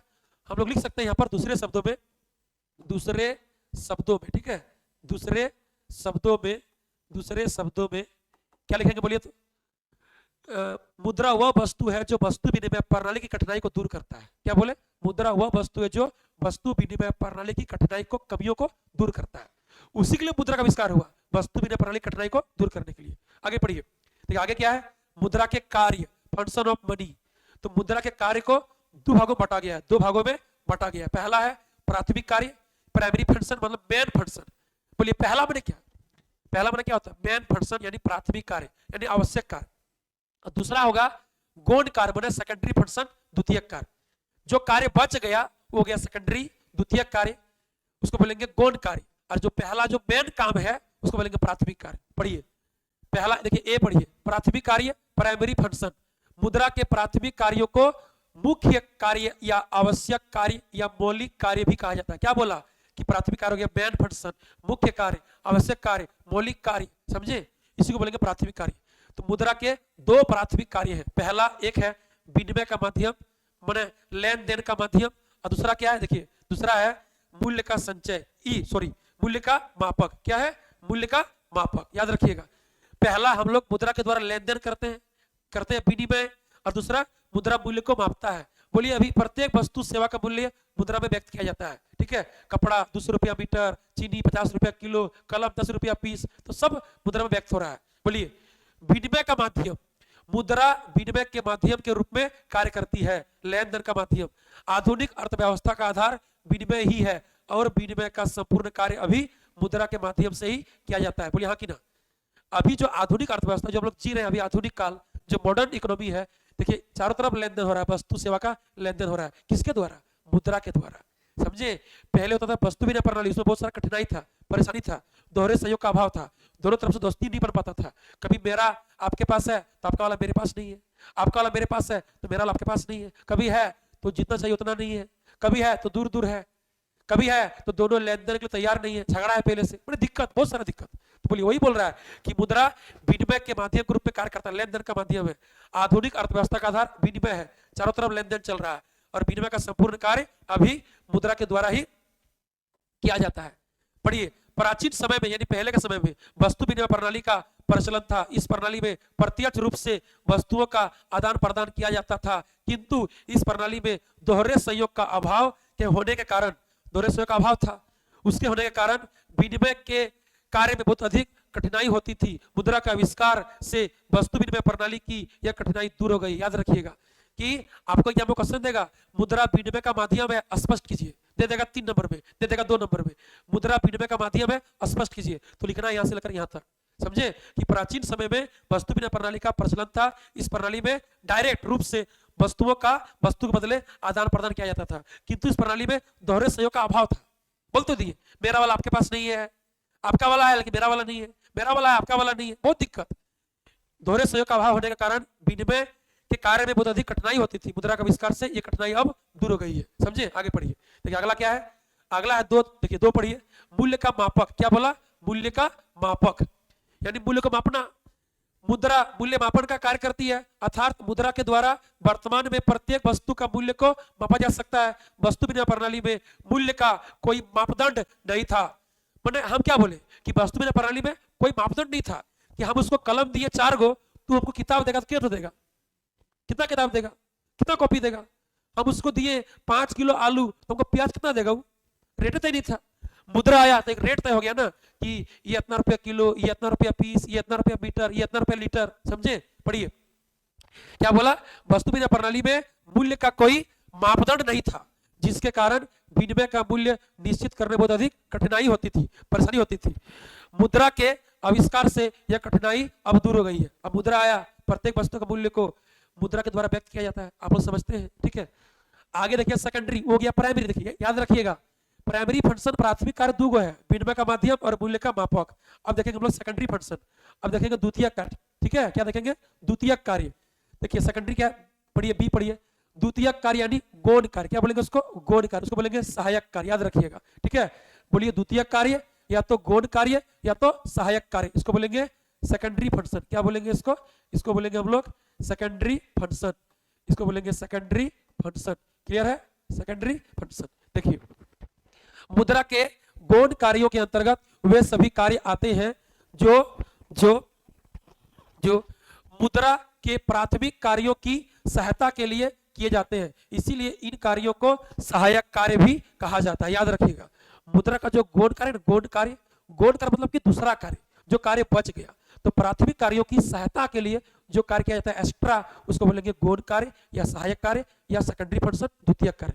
अब पढ़िए, मुद्रा के 3 गौण कार्य हैं, मतलब 3 गो है द्वितीयक कार्य, 3 गो है सहायक कार्य। क्या क्या पढ़िए, पहला है स्थगित भुगतान का मान। स्थगित भुगतान का मान, बोलिए स्थगित भुगतान मान क्या होता है कि छोड़ा गया पेमेंट। देखिएगा हमसे कोई पैसा पाता है, हम यदि आज दे नहीं पाए तो 4 दिन बाद देंगे, कोई दिक्कत नहीं है, 10 दिन बाद देंगे, कोई दिक्कत नहीं है। अरे भाई थोड़े पैसा खराब होगा, यानी जो लेन देन हम तत्काल नहीं कर पाए भविष्य में करेंगे, 10 दिन बाद करेंगे, 1 महीना बाद करेंगे, क्या पैसा खराब होगा, क्या पैसा का मूल्य घट जाएगा, क्या मूल्य बढ़ जाएगा, नहीं। लेकिन वस्तु विनिमय प्रणाली में ये दिक्कत था, वस्तु खराब हो सकता है, रखेंगे भविष्य में खराब हो सकता है, ठीक है, वो खराब हो जाएगा या उसका उतना महत्व नहीं रहेगा, वैल्यू नहीं रहेगा। समझे, पढ़िए जिन लेन देनों का भुगतान तुरंत न होकर, तत्काल न होकर भविष्य के लिए स्थगित कर दिया जाता है, त्याग दिया जाता है, उसी का नाम क्या है, स्थगित भुगतान कहा जाता है उन्हें। मुद्रा को स्थगित भुगतान का मान इसीलिए कहा जाता है क्योंकि यह अन्य वस्तुओं की तुलना में अधिक टिकाऊ होती है और इसका मूल्य स्थिर रहता है। समझे, अब बोलिए मुद्रा को हम लोग बाद में भी पेमेंट कर सकते हैं, मुद्रा के द्वारा कोई भी चीज बाकी रह गया पैसा या किसी का मूल्य चुकाना है तो मुद्रा के द्वारा बाद में पेमेंट कर सकते हैं, क्योंकि मुद्रा का मूल्य स्थिर रहता है, ठीक है। मुद्रा टिकाऊ होती है, मुद्रा खराब नहीं होगा, लेकिन वस्तु खराब हो सकता है। ये दिक्कत था उसमें कि कोई वस्तु हम लेन देन नहीं कर पाए, रख दिए, खराब हो जाएगा, उसका वैल्यू घट जाएगा, महत्व घट जाएगा। लेकिन मुद्रा का वैल्यू नहीं घटता है, टिकाऊ होता है, अब मुद्रा को हम आराम से संचित कर सकते हैं। आगे पढ़िए, देखिए आगे क्या है, दूसरा है मूल्य का संचय। क्या बोला, मूल्य का संचय, मूल्य का संचय। ये तो हम लोग जान चुके हैं कि प्रत्येक मनुष्य जो है अपना जो कमाता है तो सब खर्च नहीं करता है, कुछ बचाता है और बचा करके भविष्य में अपना आवश्यकता को पूरा करता है, चाहे इलाज हो, चाहे घर बनाना हो, चाहे दुकान खोलना, जो भी चीज करना हम भविष्य में कर सकते हैं मुद्रा के द्वारा।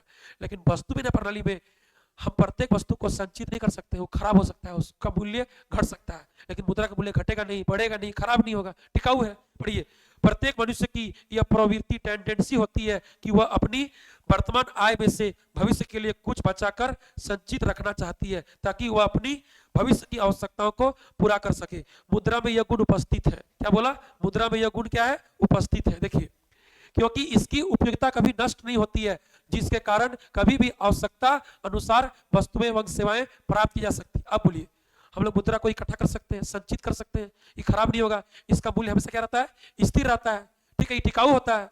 चलिए आगे देखिए, और जब टिकाऊ होगा, नष्ट नहीं होगा, इसको हम संचित कर सकते हैं, इसका मूल्य स्थिर रहेगा, तो भविष्य में कभी भी कोई भी वस्तु हम कहीं भी खरीद सकते हैं। आगे चलिए देखिए, तीसरा है मूल्य का हस्तांतरण। क्या बोला, मूल्य का हस्तांतरण, यही बात तो बोल रहे थे, ठीक है। मुद्रा विनिमय का एक सरल भी है और क्या है, तरल भी है। तरल माने लिक्विड, जिस तरह पानी बह रहा है ना, गैस उड़ रहा है ना, पानी बह रहा है ना, उस तरह मुद्रा भी बह रहा है। देखिए जिस तरह से गंगा निकलती है गंगोत्री से, उत्तराखंड से, अब बोले कहां कहां गिरती है, बंगाल खाड़ी में, बंगाल की खाड़ी में गंगा जाके गिर रही है, मिल रही है, ठीक है। बोले कहां से निकल रही है और कहां बह रही है, उस तरह पैसा बह रहा है, आज मेरा पैसा तेरे पास, फिर किसी और के पास, फिर चल जाएगा कल किसी और के पास, कल जाएगा मुंबई, परसों चल जाएगा बेंगलोर। यानी पैसा तुरंत दौड़ रहा है, तरल है, तरल पानी की तरह, गैस की तरह बह रहा है मुद्रा, और लेन देन करना भी आसान है। तो आपको क्वेश्चन देगा एग्जाम में कि विनिमय का सबसे तरल, सबसे सरल, सबसे सर्वमान्य माध्यम क्या है? तो मुद्रा है, पैसा है। मुद्रा विनिमय का एक सरल यानी तरल भी है, साधन है। मुद्रा द्वारा मूल्य के क्रय शक्ति का हस्तांतरण बहुत सरलता से एक व्यक्ति से दूसरे व्यक्ति को या एक स्थान से दूसरे स्थान को किया जा सकता है, समझे? याद रखिएगा। तो मुद्रा का तीन तो क्या है? गौण कार्य, द्वितीयक कार्य। पहला स्थगित भुगतान का मान, दूसरा मूल्य का संचय, तीसरा क्या है? मूल्य का हस्तांतरण। क्लियर है? और दो क्या है? दो है प्राथमिक कार्य, विनिमय का माध्यम, मूल्य का मापक। क्लियर? चलिए आगे देखिए। आपको यहाँ से ना ऑब्जेक्टिव भी देगा कि मुद्रा के प्राथमिक कार्य कौन कौन से हैं, मुद्रा के द्वितीय कार्य कौन कौन से हैं, याद रखिएगा। चलिए आगे देखिए। आगे देखिए सवाल नंबर 6 पढ़िए, 6 पढ़िए। किन्स के रोजगार सिद्धांत की मुख्य बातें बताइए। क्या बोला? किन्स के रोजगार सिद्धांत की मुख्य बातें बताइए।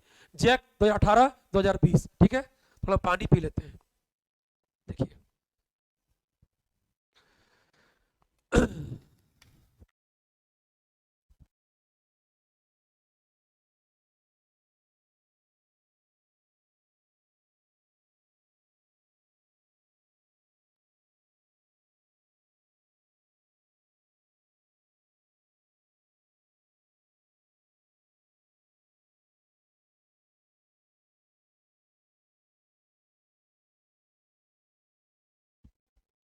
चलिए हम लोग अब आगे बढ़ेंगे। पानी पी लिए। किन्स के रोजगार सिद्धांत की मुख्य बातें बताइए। ठीक है, यानी किन्स अपना रोजगार सिद्धांत में क्या क्या बात बोला था। तो पहले जानना पड़ेगा किन्स है कौन।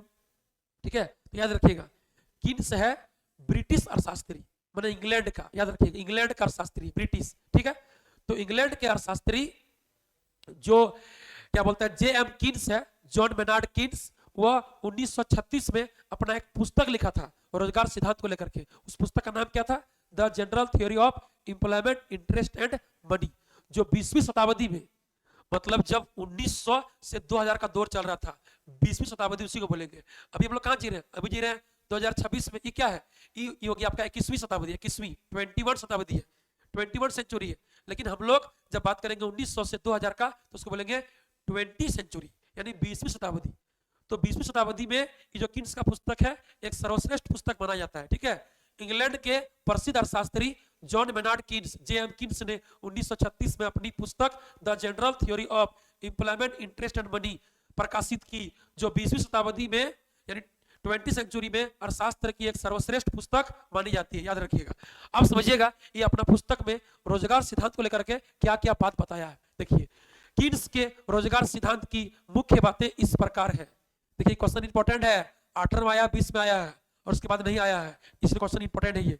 किन्स के रोजगार सिद्धांत की मुख्य बातें निम्न प्रकार है। देखिए पहला क्या है, देखिए पहला ही क्या बोला ए नंबर में, यह आवश्यक नहीं है कि अर्थव्यवस्था में सदैव पूर्ण रोजगार की स्थिति बनी रहे, यानी आय रोजगार का संतुलन स्तर वस्तुओं एवं सेवाओं के सामूहिक मांग एवं सामूहिक पूर्ति पर निर्भर करता है। याद रखिएगा।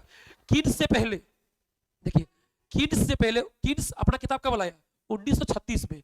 उससे पहले क्या था? उससे पहले क्या आया था? मंदी आया था, मंदी पूरे विश्व में आया था, आर्थिक महामंदी। कब आया था? 1929-30 में आया था, 1933 तक चला था। तो किन्स का किताब आने से पहले मंदी आया, 1929-30 में आया, क्या बोलता है 33 तक चला। और उससे पहले परंपरावादी जो प्राचीन अर्थशास्त्री, मतलब जो पुराना अर्थशास्त्री है, परंपरावादी अर्थशास्त्री, जेबी से, रिकार्डो, जे एस मिल, इन सभी अर्थशास्त्री का कहना था कि अर्थव्यवस्था में सदैव पूर्ण रोजगार पाया जाता है, कभी भी बेरोजगारी नहीं होता है, हमेशा होता है पूर्ण रोजगार। अर्थव्यवस्था में हमेशा उत्पादन बरकरार रहता है, कभी भी उत्पादन कम बेसी नहीं होता, हमेशा एक समान होता है। अर्थव्यवस्था में वस्तु का कीमत हमेशा एक समान रहता है, कभी महंगाई या सस्ता नहीं होता है। इस तरह का बात बोला था। और क्या बोला था? जेबी से बोला था, जेबी से पूर्ति अपनी मांग का निर्माण स्वयं करती है, यानी वस्तु का सप्लाई मांग के चलते अपने आप हो जाता है बाजार में। इस तरह का बात बोला था। लेकिन जब मंदी आया ना 1929-30 में मंदी आया, 33 तक चला, और किन्स अपना किताब लेकर आया 1936 में, तब उन लोग का सारा जो परंपरावादी विचारधारा था, जो पुराना कॉन्सेप्ट था, पुराना प्राचीन, वो गलत साबित हो गया। और किन्स अपना किताब में बोला कि नहीं, अर्थव्यवस्था में हमेशा पूर्ण रोजगार नहीं हो सकता है, कभी मंदी, कभी तेजी, कभी रोजगार, कभी बेरोजगार हो सकता है। ये डिपेंड करता है कि देश में वस्तुओं एवं सेवाओं का सामूहिक मांग, एग्रीगेट डिमांड, कुल मांग और सामयिक पूर्ति एग्रीगेट सप्लाई कुल पूर्ति एक बराबर है कि नहीं। यदि एक बराबर है तो पूर्ण रोजगार होगा और नहीं है तो नहीं होगा। देखिए बोला क्या कि आवश्यक नहीं है कि अर्थव्यवस्था में सदैव पूर्ण रोजगार की स्थिति बनी रहे, यानी आय रोजगार का संतुलन स्तर वस्तुओं एवं सेवाओं की सामयिक मांग एग्रीगेट डिमांड एडी कुल मांग एवं सामयिक पूर्ति एग्रीगेट सप्लाई एएस पर निर्भर करता है। जब दोनों एडी इक्वल टू एएस होगा तो पूर्ण रोजगार पाया जाएगा, और यदि नॉट इक्वल टू रहा तो पूर्ण रोजगार नहीं पाया जाएगा। आगे देखिए, मतलब जरूरी नहीं है कि अर्थव्यवस्था में हमेशा रोजगार रहे, पूर्ण रोजगार रहे, कभी भी बेरोजगारी हो सकता है। देखिए आगे पढ़िए बी नंबर, अर्थव्यवस्था में कभी अति उत्पादन माना अधिक उत्पादन एवं कभी न्यून उत्पादन माना कम उत्पादन की संभावना होती है। देखिए ये भी क्या बोल रहा है कि जरूरी नहीं है कि अर्थव्यवस्था में सदैव एक समान उत्पादन हो, कोई जरूरी नहीं है। अर्थव्यवस्था में कभी भी उत्पादन ज्यादा हो सकता है, अति उत्पादन, कभी उत्पादन कम होगा यानी न्यून माना कम होगा। अब बोलिए, जब ज्यादा उत्पादन होगा तो वस्तु का प्राइस क्या हो जाएगा, सस्ता हो जाएगा, और जब उत्पादन यानी प्रोडक्शन कम होगा तो वस्तु का दाम क्या हो जाएगा, बढ़ जाएगा, है कि नहीं। जब उत्पादन कम रहेगा, न्यून रहेगा तो दाम बढ़ेगा, महंगाई होगा, और जब उत्पादन ज्यादा हो जाएगा तो वस्तु सस्ता हो जाएगा। तो बोलिए देखिए तीसरा क्या, सी नंबर, अर्थव्यवस्था में कभी तेजी माने प्राइस बढ़ सकता है, महंगाई एवं कभी मंदी यानी प्राइस घट सकता है, सस्ता की समस्या उत्पन्न हो सकती है। जरूरी नहीं है कि अर्थव्यवस्था में आर्थिक स्थिरता माने बना रहे, कि तेजी मंदी नहीं रहे, उत्पादन एक बराबर रहे, बरकरार रहे, कोई जरूरी नहीं है। ठीक है, आगे पढ़िए, डी पढ़िए, मांग पूर्ति को तय करती है ना कि पूर्ति मांग को। सही बात है। अच्छा बोलिए, तो बाजार में पूर्ति के अनुसार मांग होता है कि मांग के अनुसार पूर्ति होता है? सोचिए सोचिए, पूर्ति मांग को तय करेगा कि मांग पूर्ति को तय करेगा? अरे भाई मांग पूर्ति को तय करेगा। ठंडा में आदमी, ठंडा के दिन में आदमी देखिए आइसक्रीम नहीं ले रहा है, अब कोई आइसक्रीम बेचना चाहेगा, बिक जाएगा? नहीं बिकेगा। तो ठंडा में आदमी आइसक्रीम नहीं खरीदता है यानी मांग नहीं हो रहा है, तो कहां से पूर्ति हो रहा है? यानी पूर्ति मांग को तय कर सकता है? नहीं, मांग पूर्ति को तय करेगा। बात समझे? तो जो बोला ना जेबी से कि पूर्ति अपनी मांग का निर्माण स्वयं करती है, ये बात उल्टा बोला है। मांग पूर्ति को तय करता है ना कि पूर्ति मांग को तय करेगा। समझे? याद रखिएगा।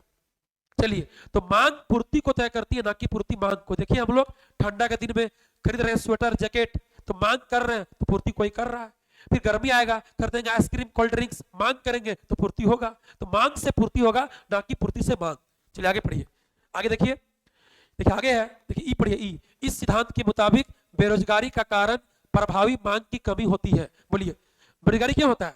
जब अर्थव्यवस्था में रोजगार घट जाएगा, वस्तु का मांग घट जाएगा, तो जान लिए बेरोजगारी है, अर्थव्यवस्था में रोजगार नहीं है। देखिए बोल रहा है कि इस सिद्धांत के मुताबिक क्या बेरोजगारी का कारण क्या है? प्रभावी मांग की कमी है, यानी लोग मांग कम करेगा, मतलब आय रोजगार नहीं है, बेरोजगारी है। आगे पढ़िए, देखिए आगे ऐप पढ़िए, प्रभावी मांग को बढ़ाकर बेरोजगारी की समस्या को यानी बेरोजगारी को दूर किया जा सकता है। अब बोलिए लोग मांग बेसी कब करेगा?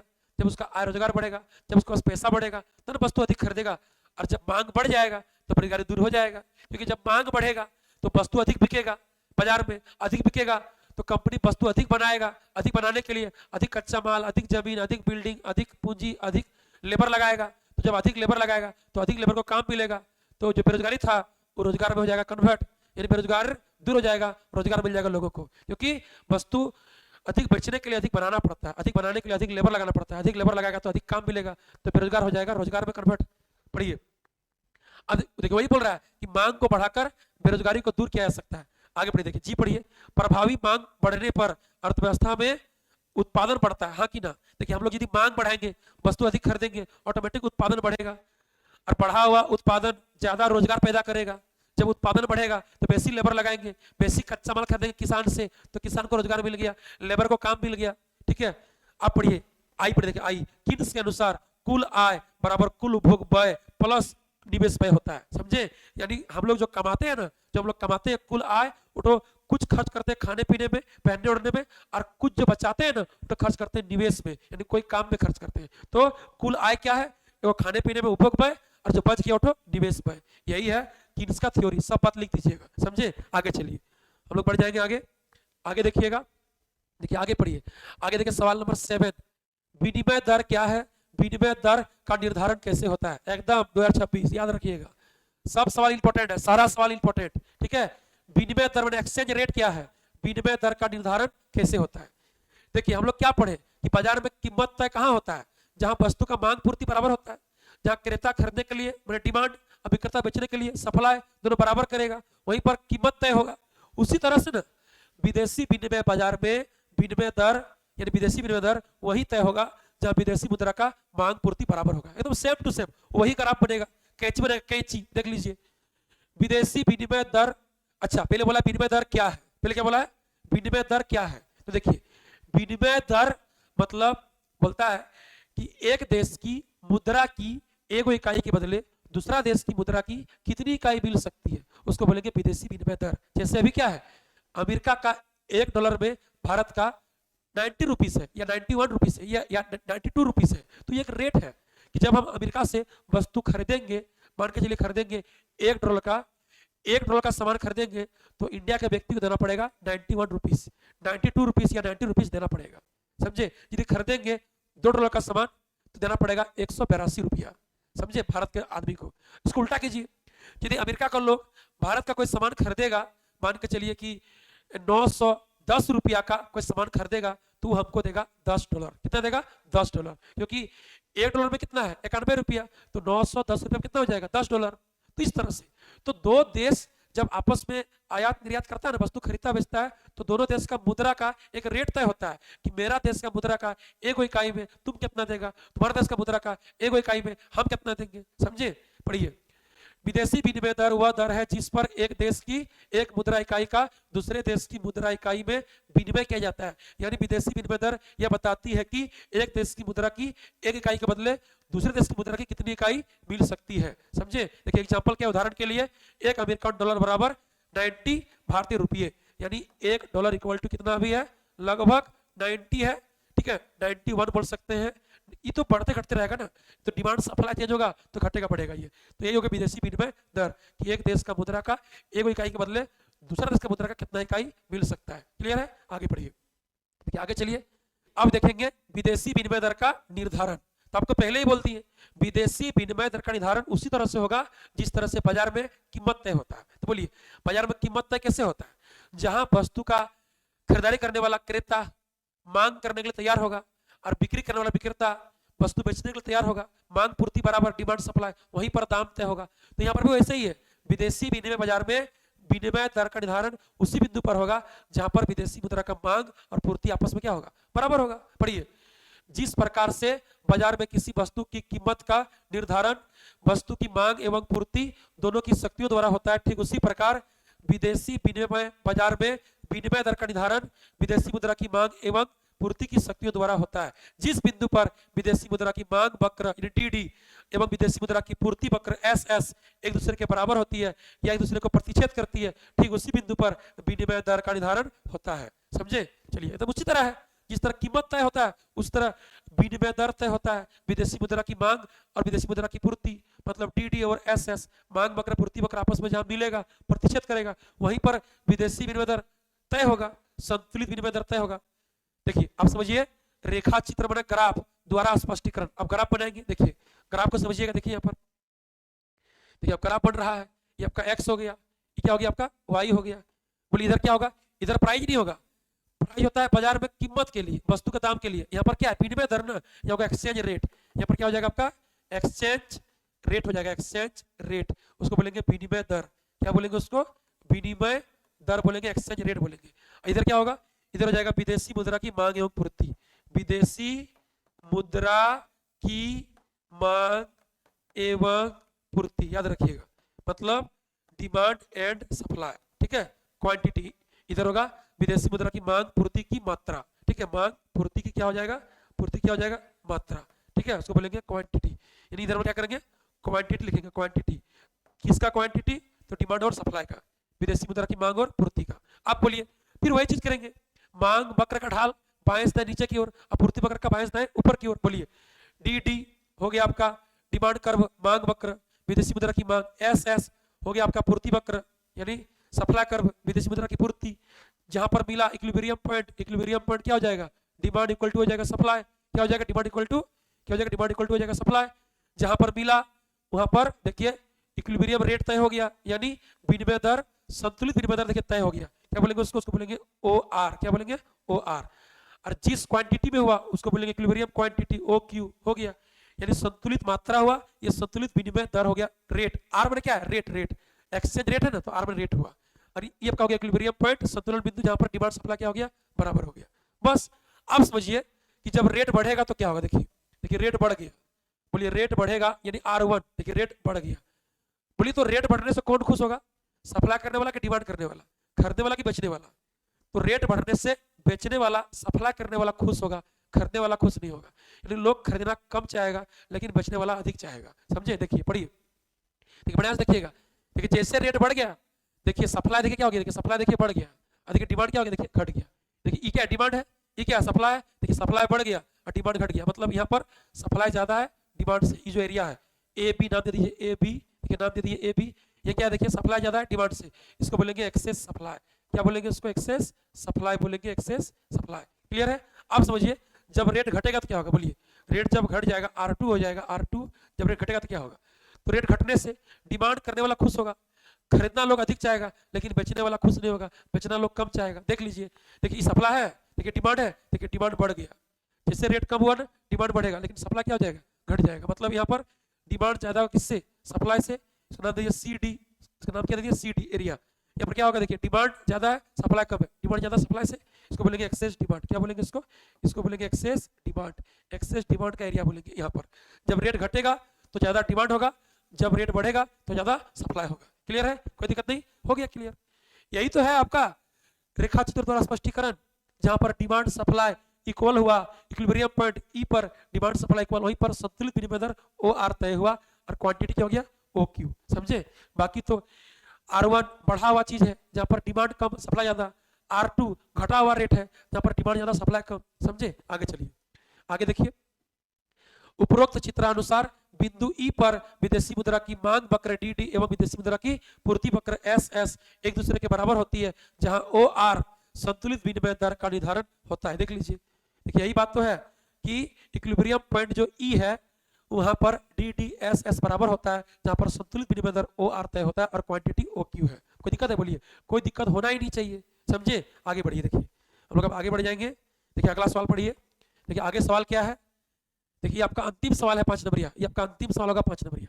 देखिए 8 पढ़िए, भुगतान संतुलन, भुगतान संतुलन में असंतुलन से क्या अभिप्राय है, उसके कारणों का वर्णन करें। क्या बोला, भुगतान संतुलन में असंतुलन से क्या अभिप्राय है, उसके कारणों का वर्णन करें। मतलब भुगतान संतुलन में जो असंतुलन होता है वो किस वजह से होता है, कारण को समझाना है। देखिए कब आया, जैक 2019 में, कब आया, जैक 2019 में आया है। आगे बढ़िए, अथवा, देखिए अथवा क्या है कि भुगतान संतुलन के प्रतिकूल, प्रतिकूल मैंने क्या कि हम लोग एक देश जब दूसरे देश से व्यापार करता है ना, तो जब एक देश का व्यापार में निर्यात कम यानी बेचे कम है और आयात कर लिए ज्यादा, मतलब खरीदे ज्यादा, तो घाटा हो गया, उसी को बोलेंगे प्रतिकूल। एक होता है अनुकूल, एक होता है प्रतिकूल। अनुकूल बना लाभ, प्रतिकूल बना घाटा। तो बोलिए देश को घाटा कब होगा, जब वह बेचेगा कम, निर्यात करेगा कम और खरीदेगा ज्यादा, आयात करेगा ज्यादा, तो देश का पैसा बाहर जाएगा ज्यादा, विदेश से पैसा कम आएगा, घाटा हो गया, उसको बोलेंगे प्रतिकूल व्यापार। अब बोलिए अनुकूल कब होगा, बोलता है एक देश जब बेसी बेचेगा, बेसी करेगा निर्यात, तो बेसी पैसा विदेश से आएगा, और कम खरीदेगा, कम करेगा आयात, तो देश का पैसा बाहर कम जाएगा, तो लाभ हो गया, उसको बोलेंगे अनुकूल व्यापार। समझे, तो भुगतान संतुलन के प्रतिकूल माने घाटा होने के कारणों का बताइए, कारणों का वर्णन करें। ठीक है, चलिए कब आया है, जैक 2010, 12, 17। समझ रहे हैं, ये क्वेश्चन इंपॉर्टेंट है, BBI है, पढ़िए, देखिए पढ़िए आंसर, देखिए आंसर, जब एक देश का शेष विश्व के साथ किए गए सभी आर्थिक लेन देन बराबर नहीं होते हैं तो उसे भुगतान संतुलन में असंतुलन कहा जाता है। याद रखिएगा, भुगतान संतुलन में असंतुलन का क्या अर्थ है कि जब एक देश दूसरे देश के साथ जितना भी लेन देन करता है, चाहे दृश्य मदे भौतिक वस्तुओं का हो, अदृश्य मदे सेवाओं का हो, चाहे पूंजीगत सामान का हो, जितना भी लेन देन करेगा उसमें आयात निर्यात बराबर नहीं होगा। ठीक है, जितना गया उतना आया नहीं, जितना आया उतना गया नहीं, बराबर नहीं है, उसी को बोलेंगे असंतुलन। समझे, आगे देखिए, आगे पढ़िए, भुगतान संतुलन में असंतुलन या प्रतिकूल होने के निम्नलिखित कारण है। ठीक है, पढ़िए क्या क्या कारण है, देखिए कारण क्या है, पहला है प्राकृतिक कारण।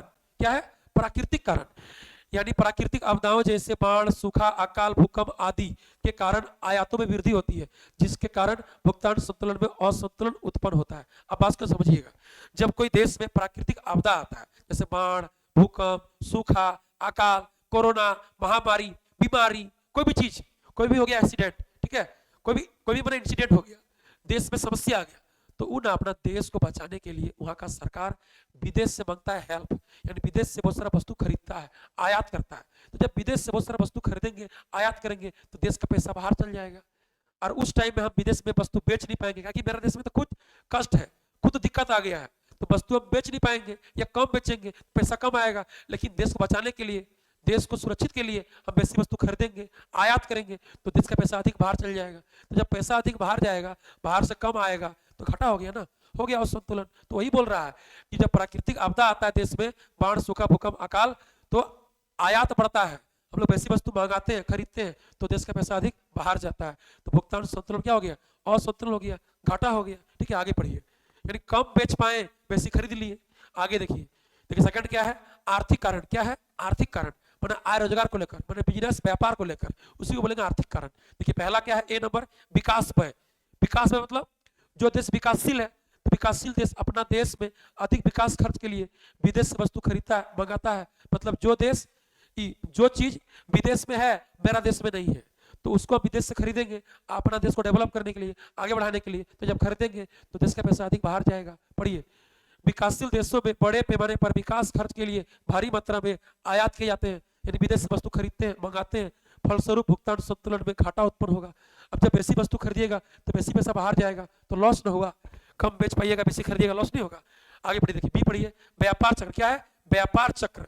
ठीक है, अब बोलिए व्यापार चक्र का अर्थ क्या है, जब व्यापारिक क्रियाओं में उतार चढ़ाव होता है, जैसे कभी वस्तु सस्ता हो गया, कभी महंगा हो गया, तो सस्ता हो गया तो खरीद लिए, महंगा हो गया तो छोड़ दिए। इस तरह से व्यापारिक क्रिया में जब होगा उतार चढ़ाव ना, तब भी आयात निर्यात में प्रभाव पड़ेगा, होगा भुगतान संतुलन, हो जाएगा असंतुलन। पढ़िए, अर्थव्यवस्था में व्यापारिक क्रियाओं में होने वाले उतार चढ़ाव, कभी तेजी कभी मंदी, पर कभी सस्ता कभी महंगा, के कारण आयात निर्यात पर प्रतिकूल बने खराब प्रभाव पड़ता है, जिसके कारण भुगतान संतुलन हो जाता है, असंतुलित हो जाता है। समझे, आगे पढ़िए। देखिए आगे क्या है, आगे देखिए सी पढ़िए, सी बढ़ती कीमतें। क्या है, बढ़ती कीमतें। देखिए क्या है, बढ़ती कीमतें, बढ़ती कीमतें, बढ़िया समझिएगा। बोलिए, तो हमारा देश में कोई वस्तु महंगा है, जैसे सैमसंग का फोन महंगा है, तो हम लोग सैमसंग फोन खरीद नहीं पाते हैं, तो क्या खरीदते हैं, रेडमी, रियलमी, ओप्पो, वीवो। क्या Redmi, Realme, Oppo, Vivo India का फोन है? नहीं, जापान का, चीन का फोन है। तो बोलिए, जब कोई चीज भारत में महंगा है, भारत का कंपनी है सैमसंग, पतंजलि, लेकिन महंगा है, तो उस महंगाई के साथ क्या करते हैं, हम विदेश से वस्तु खरीदते हैं, मंगाते हैं, तो सस्ता मिलेगा, तो अधिक वस्तु खरीदेंगे, अधिक पैसा देश से बाहर जाएगा, तो घाटा होगा, खराब बात है। बोलिए, ऊंची कीमतों के कारण वस्तुओं की आयातों में वृद्धि होती है। जब देश में कोई वस्तु ऊंचा है, अधिक दाम का है, तो हम लोग आयात करते हैं, विदेश से वस्तु मंगाते हैं, सस्ता है तो मंगाते ज्यादा, ज्यादा मंगाएंगे ज्यादा पैसा बाहर जाएगा, फलस्वरूप भुगतान संतुलन में घाटा उत्पन्न हो जाएगा, मतलब हो जाएगा असंतुलित, मतलब ये खराब बात है। तो आर्थिक कारण में आय रोजगार को लेकर विकास व्यय, व्यापार चक्र और बढ़ती कीमतें, ये तीनों क्या है, ये आपका तीनों आर्थिक कारण है। अब पढ़िएगा सामाजिक कारण। देखिए अब क्या है, पढ़िए तीसरा सामाजिक कारण। देखिए अब देखिए समाज का क्या कारण है, तो देखिएगा समाज के बहुत सारे लोग होते हैं जो देखिएगा चाइना का सामान, जापान का सामान अधिक पसंद करता है, क्योंकि वो सस्ता मिल जाता है और आकर्षक है, ठीक है, डिजाइनदार है, रंग बिरंगा, रंग चंगिया है। तो बोलिए हम लोग क्या कर रहे हैं कि अपना देश का सामान को उतना महत्व नहीं दे रहे हैं, क्योंकि थोड़ा महंगा है, तो डिजाइन नहीं, आकर्षक नहीं है। अब विदेश का सामान क्या है, थोड़ा ज्यादा आकर्षक है, ठीक है, थोड़ा ज्यादा देखने में सुंदर है, सस्ता है, तो विदेश से वस्तु खरीदते हैं। तो लोगों का जब रुचि में, सामाजिक संरचना में परिवर्तन होगा, स्वभाव पसंद बदलेगा, तो विदेश से वस्तु अधिक खरीदेगा, ठीक है, देश का वस्तु नहीं खरीदेगा, विदेश से खरीदेगा, तो देश का पैसा बाहर जाएगा। बोलिए सामाजिक संरचना में लोगों की रुचि, स्वभाव और फैशन में परिवर्तन होने के कारण देश के आयात निर्यात पर प्रभाव पड़ता है, जिसके फलस्वरूप भुगतान संतुलन में क्या होता है, असंतुलन यानी घाटा उत्पन्न हो सकता है। समझे, जब लोगों का रुचि, स्वभाव, फैशन, पसंद बदलेगा, तो वह विदेशी वस्तु अधिक खरीदेगा, देश का वस्तु छोड़ देगा कि महंगा है, विदेशी वस्तु सस्ता है, रंग चंगिया है, डिजाइनदार है, तो खरीदेगा, तो देश का पैसा अधिक बाहर जाएगा। ठीक है, आगे पढ़िए, चार पढ़िए। चार क्या है, चार है राजनीतिक कारण। राजनीतिक कारण क्या है, पॉलिटिकल कारण है, पॉलिटिकल। देखिए क्या बोला, राजनीतिक कारण क्या है, राजनीतिक मतलब क्या होता है, पॉलिटिकल मतलब पॉलिटिक्स, ठीक है। अब बोलिए देश में कभी युद्ध होगा, ठीक है, तो जब देश में दूसरे देश के साथ युद्ध होगा, तो जिसके साथ युद्ध हुआ उसके साथ व्यापार पे प्रभाव पड़ेगा, आयात निर्यात बंद हो जाएगा, प्रभाव पड़ जाएगा। तो जब देश में किसी देश के साथ युद्ध, तनाव का स्थिति रहे, तब पर भी आयात निर्यात पर प्रभाव पड़ता है। जैसे देखिए अभी भारत का पाकिस्तान के साथ या अमेरिका के साथ अच्छा संबंध नहीं है, चीन के साथ अच्छा संबंध नहीं है। संबंध किससे है? संबंध रूस से बढ़िया है, नेपाल से है, श्रीलंका से है या यूएई से है, लेकिन चीन के साथ, पाकिस्तान के साथ, अमेरिका के साथ अभी उतना बढ़िया संबंध नहीं है। तो देखिए व्यापार में प्रभाव पड़ रहा है, आयात निर्यात खराब हो रहा है, तनाव के चलते, युद्ध के चलते, खराब संबंध के चलते। समझे? पढ़िए, देखिए जब देश में राजनीतिक तनाव या युद्ध की स्थिति रहती है तब भी भुगतान संतुलन में असंतुलन, घाटा उत्पन्न हो सकता है। समझे? यही सब है कारण। ये सब हो गया सारा 5 नंबरिया सवाल। ठीक है, अब देखेंगे हम लोग 3 नंबरिया जो हम लोग लाइव क्लास में देख नहीं पाए थे। ठीक है, चलिए जो बच गया था। चलिए हम लोग आगे बढ़ेंगे। देखिए आगे है 3 मार्क्स वाला क्वेश्चन। क्या है? 3 मार्क्स वाला क्वेश्चन को पढ़िए। थोड़ा पानी पी लेते हैं। चलिए देखिए,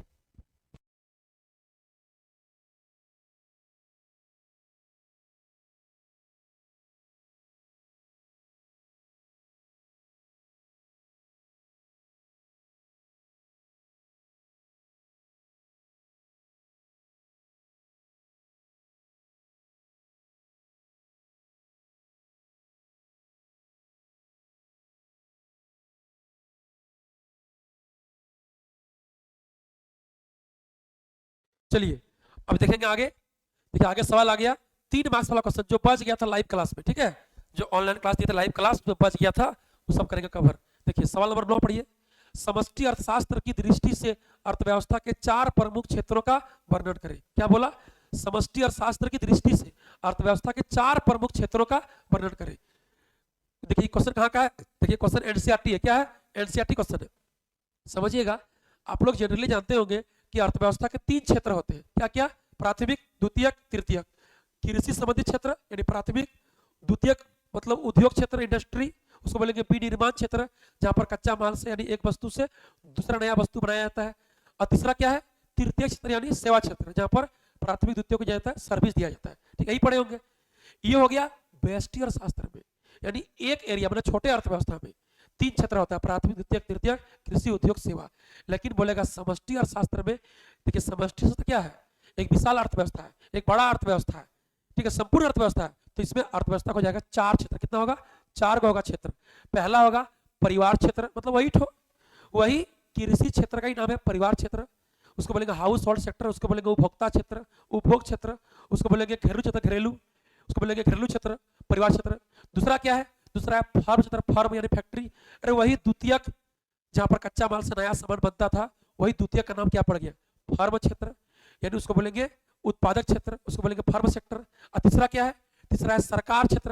अरे वही जो था ना तृतीयक बने सेवा क्षेत्र, उसी का नाम क्या है? सरकार क्षेत्र। सरकारी जो देगा हम लोग को सेवा, शिक्षा, चिकित्सा, कानून व्यवस्था, पुलिस प्रशासन, ये सब, बैंकिंग, संचार, परिवहन, ये सब। और चौथा एक्स्ट्रा है, उसका नाम है विदेशी क्षेत्र। विदेशी मतलब बाह्य, माने एक्सटर्नल सेक्टर, उसको बोलेंगे विदेशी क्षेत्र यानी बाह्य क्षेत्र। तो समष्टि अर्थशास्त्र में अर्थव्यवस्था का 4 क्षेत्र है, परिवार, फर्म, सरकार, विदेशी माने बाह्य, जिसमें आयात निर्यात होगा, विदेशी व्यापार होगा, विदेशी व्यापार, विदेशी निवेश होगा। समझे? पढ़िए। देखिए आंसर, समष्टि अर्थशास्त्र की दृष्टि से अर्थव्यवस्था के 4 प्रमुख क्षेत्र इस प्रकार है। देखिए पहला क्या है? परिवार क्षेत्र, या उसको बोलेंगे घरेलू क्षेत्र, घरेलू क्षेत्र, हाउस होल्ड सेक्टर, उसको बोलेंगे उपभोक्ता क्षेत्र, उपभोक्ता, उपभोक्ता क्षेत्र, परिवार क्षेत्र, बोलिए घरेलू क्षेत्र, एक ही बात हुआ। पढ़िए, बोलिए तो ये क्षेत्र करता क्या है?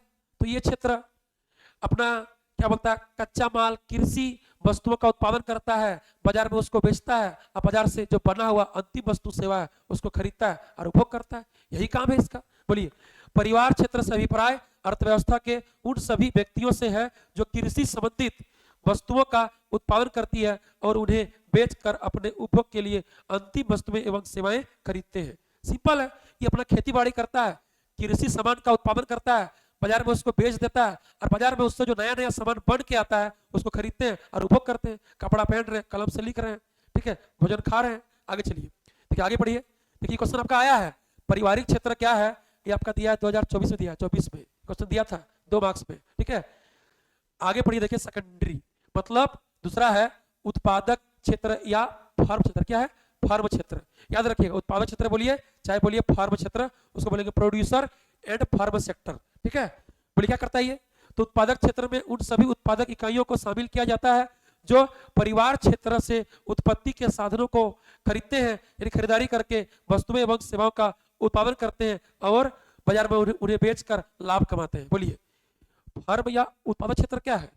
जो परिवार क्षेत्र से मतलब कृषि क्षेत्र से, प्राथमिक क्षेत्र से कच्चा माल खरीदता है, कृषि उत्पादित वस्तुओं को खरीदता है और उससे नया नया सामान बनाता है और बाजार में उसको बेचता है और बेच के लाभ कमाता है, यही काम है इसका। आगे पढ़िए, देखिए देखिए आगे है तीसरा, सरकार क्षेत्र यानी गवर्नमेंट सेक्टर। बोलिए ये क्या करेगा? तो सरकार क्षेत्र से अभिप्राय उस संगठन से है जो जनता को सुरक्षा, कानून, न्याय, पुलिस, प्रशासन, शिक्षा, चिकित्सा, बैंकिंग, परिवहन आदि सेवाएं निःशुल्क निःशुल्क प्रदान करती है और लोगों की सेवाओं के लिए आर्थिक क्रिया मैंने आय रोजगार का संचालन करती है। मैंने नौकरी चाकरी लोग को काम देता है और देता है क्या? निःशुल्क दे रहा है सेवा, सुरक्षा, कानून व्यवस्था, पुलिस प्रशासन, शिक्षा, स्वास्थ्य, परिवहन, बैंकिंग, ठीक है, संचार व्यवस्था, ये सब। ठीक है, आगे पढ़िए, आगे देखिए 4 पढ़िए, विदेशी क्षेत्र मतलब एक्सटर्नल सेक्टर। पढ़िए क्या बोला, देखिए विदेशी क्षेत्र से अभिप्राय उस आर्थिक इकाइयों से है जो सरकार लाभ कमाने के लिए देश की घरेलू सीमा के बाहर शेष विश्व के दूसरे देशों में मुद्रा, वस्तुएं आदि के लेन देन का कार्य करती है, जिसको आयात निर्यात कहते हैं। समझे?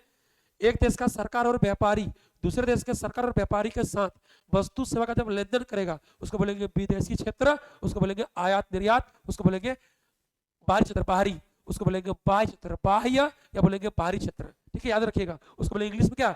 एक्सटर्नल सेक्टर मतलब बाह्य क्षेत्र। ठीक है, आगे पढ़िए। तो देखिए समष्टि अर्थशास्त्र में अर्थव्यवस्था का 4 क्षेत्र है, परिवार क्षेत्र, फर्म क्षेत्र, सरकार क्षेत्र और उसका नाम क्या है चौथा का? बाह्य क्षेत्र मतलब बोलेंगे विदेशी क्षेत्र, एक्सटर्नल सेक्टर। ठीक है, जिसको बोलेंगे आयात निर्यात। चलिए आगे पढ़िए। ठीक है, आगे देखिए, आगे देखिए सवाल नंबर 10, प्रभावपूर्ण मांग या प्रभावी मांग, इफेक्टिव डिमांड क्या है? तो बोलिए प्रभावपूर्ण मांग यानी मांग इतना है कि पूर्ति को पूरा प्रभाव कर रहा है। तो बोलिए एक चीज दूसरे को पूरा प्रभाव कब कर पाएगा? तो प्रभावपूर्ण मांग यानी मांग इतना है कि पूर्ति को पूरा प्रभाव कर रहा है, पूरा प्रभावित कर रहा है, पूरा टक्कर दे रहा है, मतलब दोनों बराबर है, दोनों इक्वल में है। तो प्रभावपूर्ण मांग पता क्या है? ये कीन्स के रोजगार सिद्धांत का प्रारंभिक बिंदु है, जहां पर देश की अर्थव्यवस्था में वस्तुओं एवं सेवाओं का कुल मांग कुल पूर्ति के बराबर होता है, मतलब देश का सामूहिक मांग सामूहिक पूर्ति के बराबर होगा। पढ़िए, जब अर्थव्यवस्था में वस्तुओं एवं सेवाओं की सामूहिक मांग एटी एग्रीगेट डिमांड एवं सामूहिक पूर्ति एएस एग्रीगेट सप्लाई दोनों एक दूसरे के बराबर होती है, उसी बिंदु पर आय एवं रोजगार का निर्धारण होता है और इसी बिंदु को प्रभावपूर्ण मांग का बिंदु कहा जाता है। ये सिद्धांत किसने दिया है? तो कीन्स ने दिया। कीन्स ने, याद रखिएगा, बोलेगा कीन्स के रोजगार सिद्धांत का प्रारंभिक बिंदु, कीन्स के रोजगार सिद्धांत का प्रारंभिक बिंदु क्या है? प्रारंभिक बिंदु क्या है? तो यही है प्रभावपूर्ण मांग, जहां पर अर्थव्यवस्था में वस्तुओं एवं सेवाओं की कुल मांग सामूहिक मांग एग्रीगेट डिमांड एटी एवं सामूहिक पूर्ति कुल पूर्ति एग्रीगेट सप्लाई एएस दोनों एक दूसरे के बराबर होता है और अर्थव्यवस्था में आय रोजगार का होता है निर्धारण, उसको बोलेंगे प्रभावपूर्ण मांग का बिंदु, उसको बोलेंगे कीन्स के रोजगार सिद्धांत का प्रारंभिक बिंदु। अब समझिए रेखा चित्र द्वारा स्पष्टीकरण। देखिए देखिए ग्राफ, देखिए ग्राफ को समझिएगा। देखिए ग्राफ कुछ इस तरह का होगा, ये आपका एक्स हो गया, ठीक है, ये आपका वाई हो गया। ठीक है, इधर क्या पढ़ रहे हैं? A D and A S, clear. इधर पढ़ रहे हैं क्या? रोजगार। इधर पढ़ रहे हैं हम लोग आय रोजगार, इधर पढ़ रहे हैं हम लोग आय रोजगार, क्लियर है, आय रोजगार पढ़ रहे हैं। ठीक है, देखिए हम लोग जानते हैं कि एएस जो होता है, एएस सामूहिक पूर्ति जो एग्रीगेट सप्लाई होता है ना, वो शुरू होता है जीरो से। कहां शुरू होता है? सॉरी वो शुरू होता है जीरो से। ठीक है, कहां शुरू होता है? जीरो से होता है, जीरो से। इसको बोलेंगे एएस, क्लियर। सीधा होगा, सीधा पूरा पूरी सीधा होगा, सीधा होगा एएस।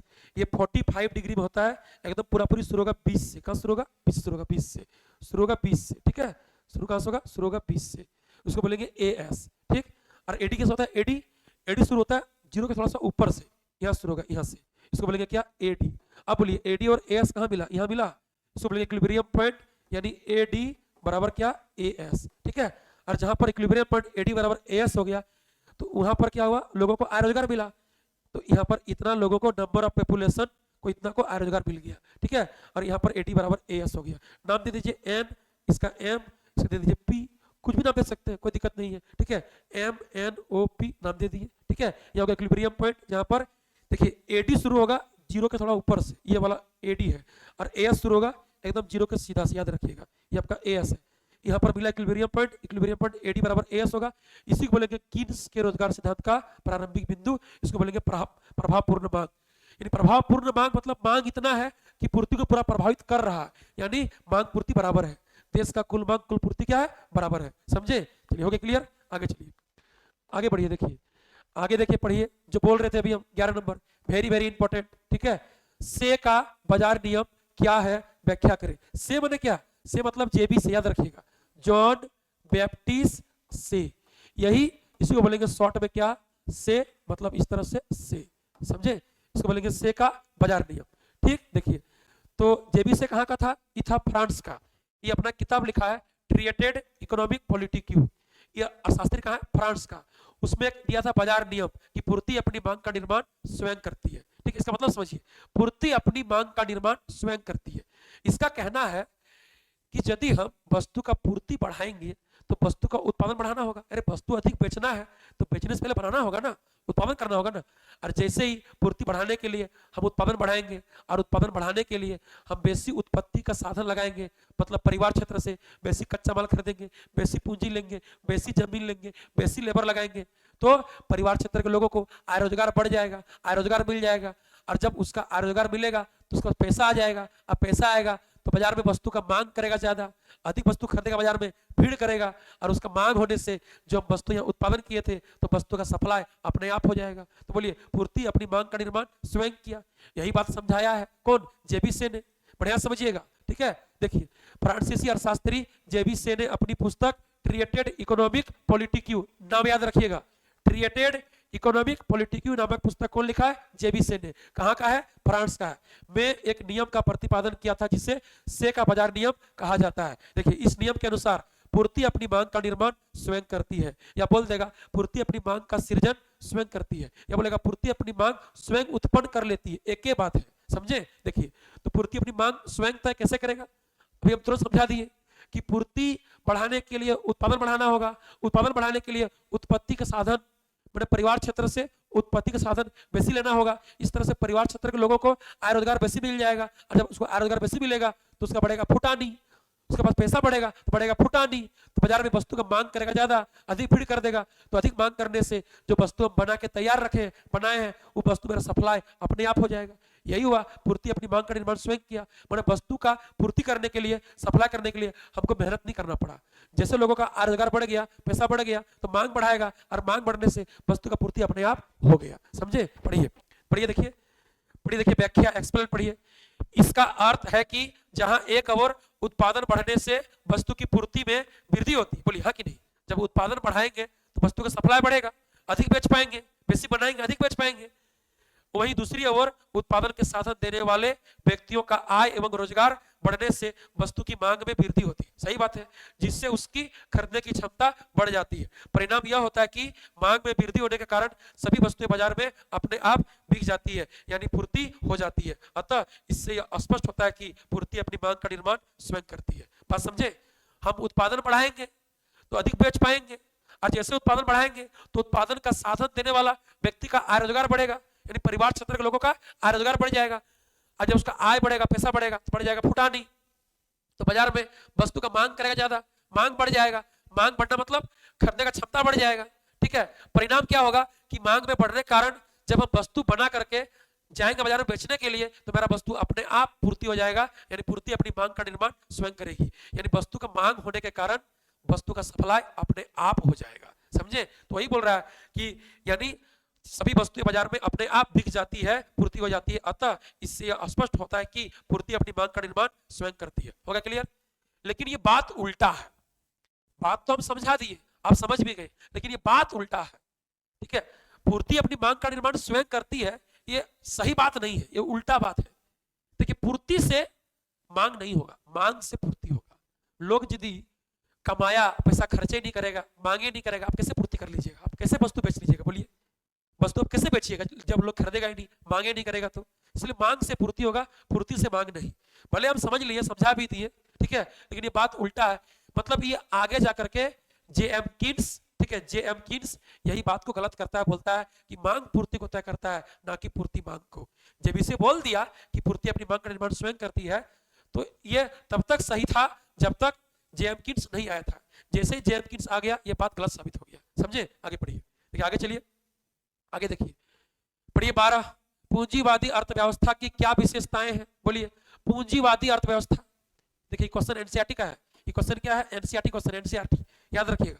पूंजीवादी अर्थव्यवस्था जिसको पूंजीपति चलाएगा, निजी कंपनी, प्राइवेट कंपनी, मतलब बाजार, देखिए बाजार में सारा वस्तु निजी प्राइवेट कंपनी का है, ठीक है। बोलिए, पूंजीवादी अर्थव्यवस्था की निम्नलिखित विशेषताएं होती है। पहला, इसमें उत्पादन के साधनों पर निजी स्वामित्व होता है, यानी प्राइवेट कंपनी मालिक होगा। दूसरा, निजी पूंजीपतियों का मुख्य उद्देश्य लाभ कमाना होगा, अपना प्रॉफिट देखेगा। जैसे प्राइवेट स्कूल पढ़ाएगा बढ़िया लेकिन फी लेगा, समझे।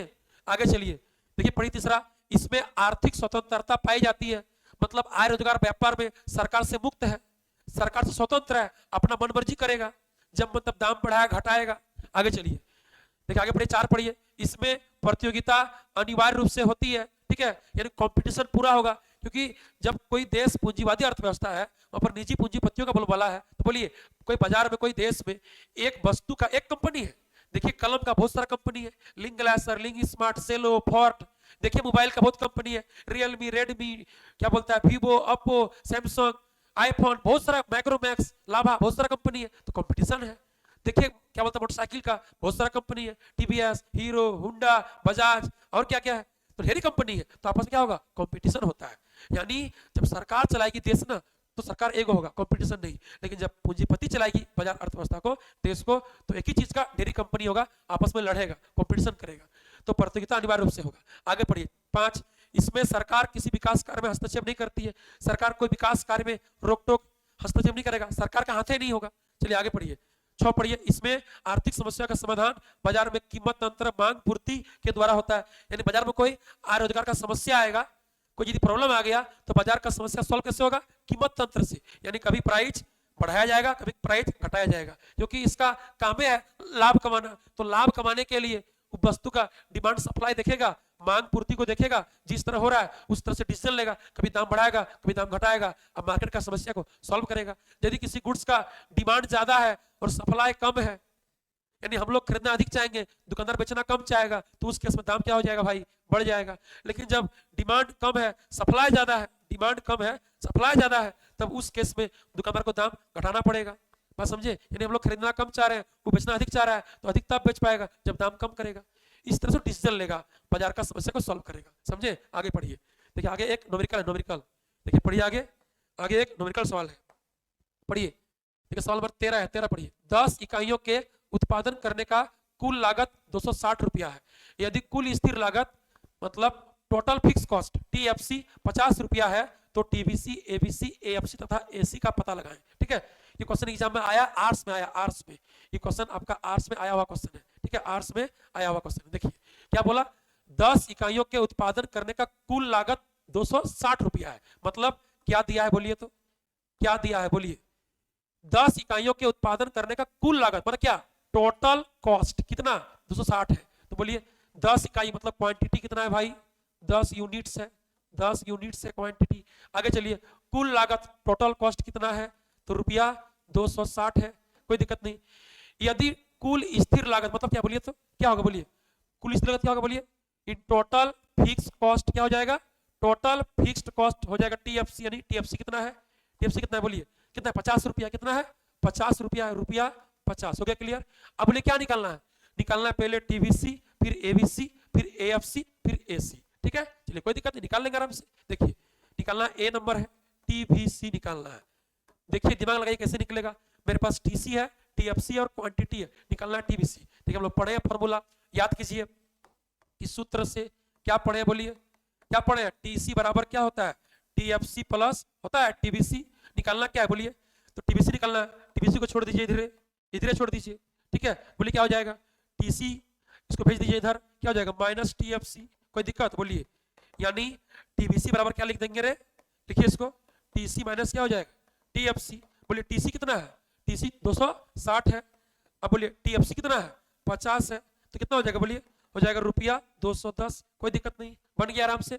आगे चलिए, आगे देखिए बी, देखिए बी, बी देखिए क्या है, एवीसी क्या है, एवरेज वेरिएबल कॉस्ट, ठीक है, बोलिए कैसे निकालेंगे, क्या निकालना है, एवरेज वेरिएबल कॉस्ट निकालना है, एवरेज वेरिएबल कॉस्ट कैसे निकालेंगे बोलिए, पहले समझिए कि एसी क्या होता है, एसी, एसी क्या होता है बोलिए, तो होता है टीसी बटा क्यू, पता नहीं बोलिए, टोटल कॉस्ट को जब क्वांटिटी से भाग देते हैं तो एसी निकलता है।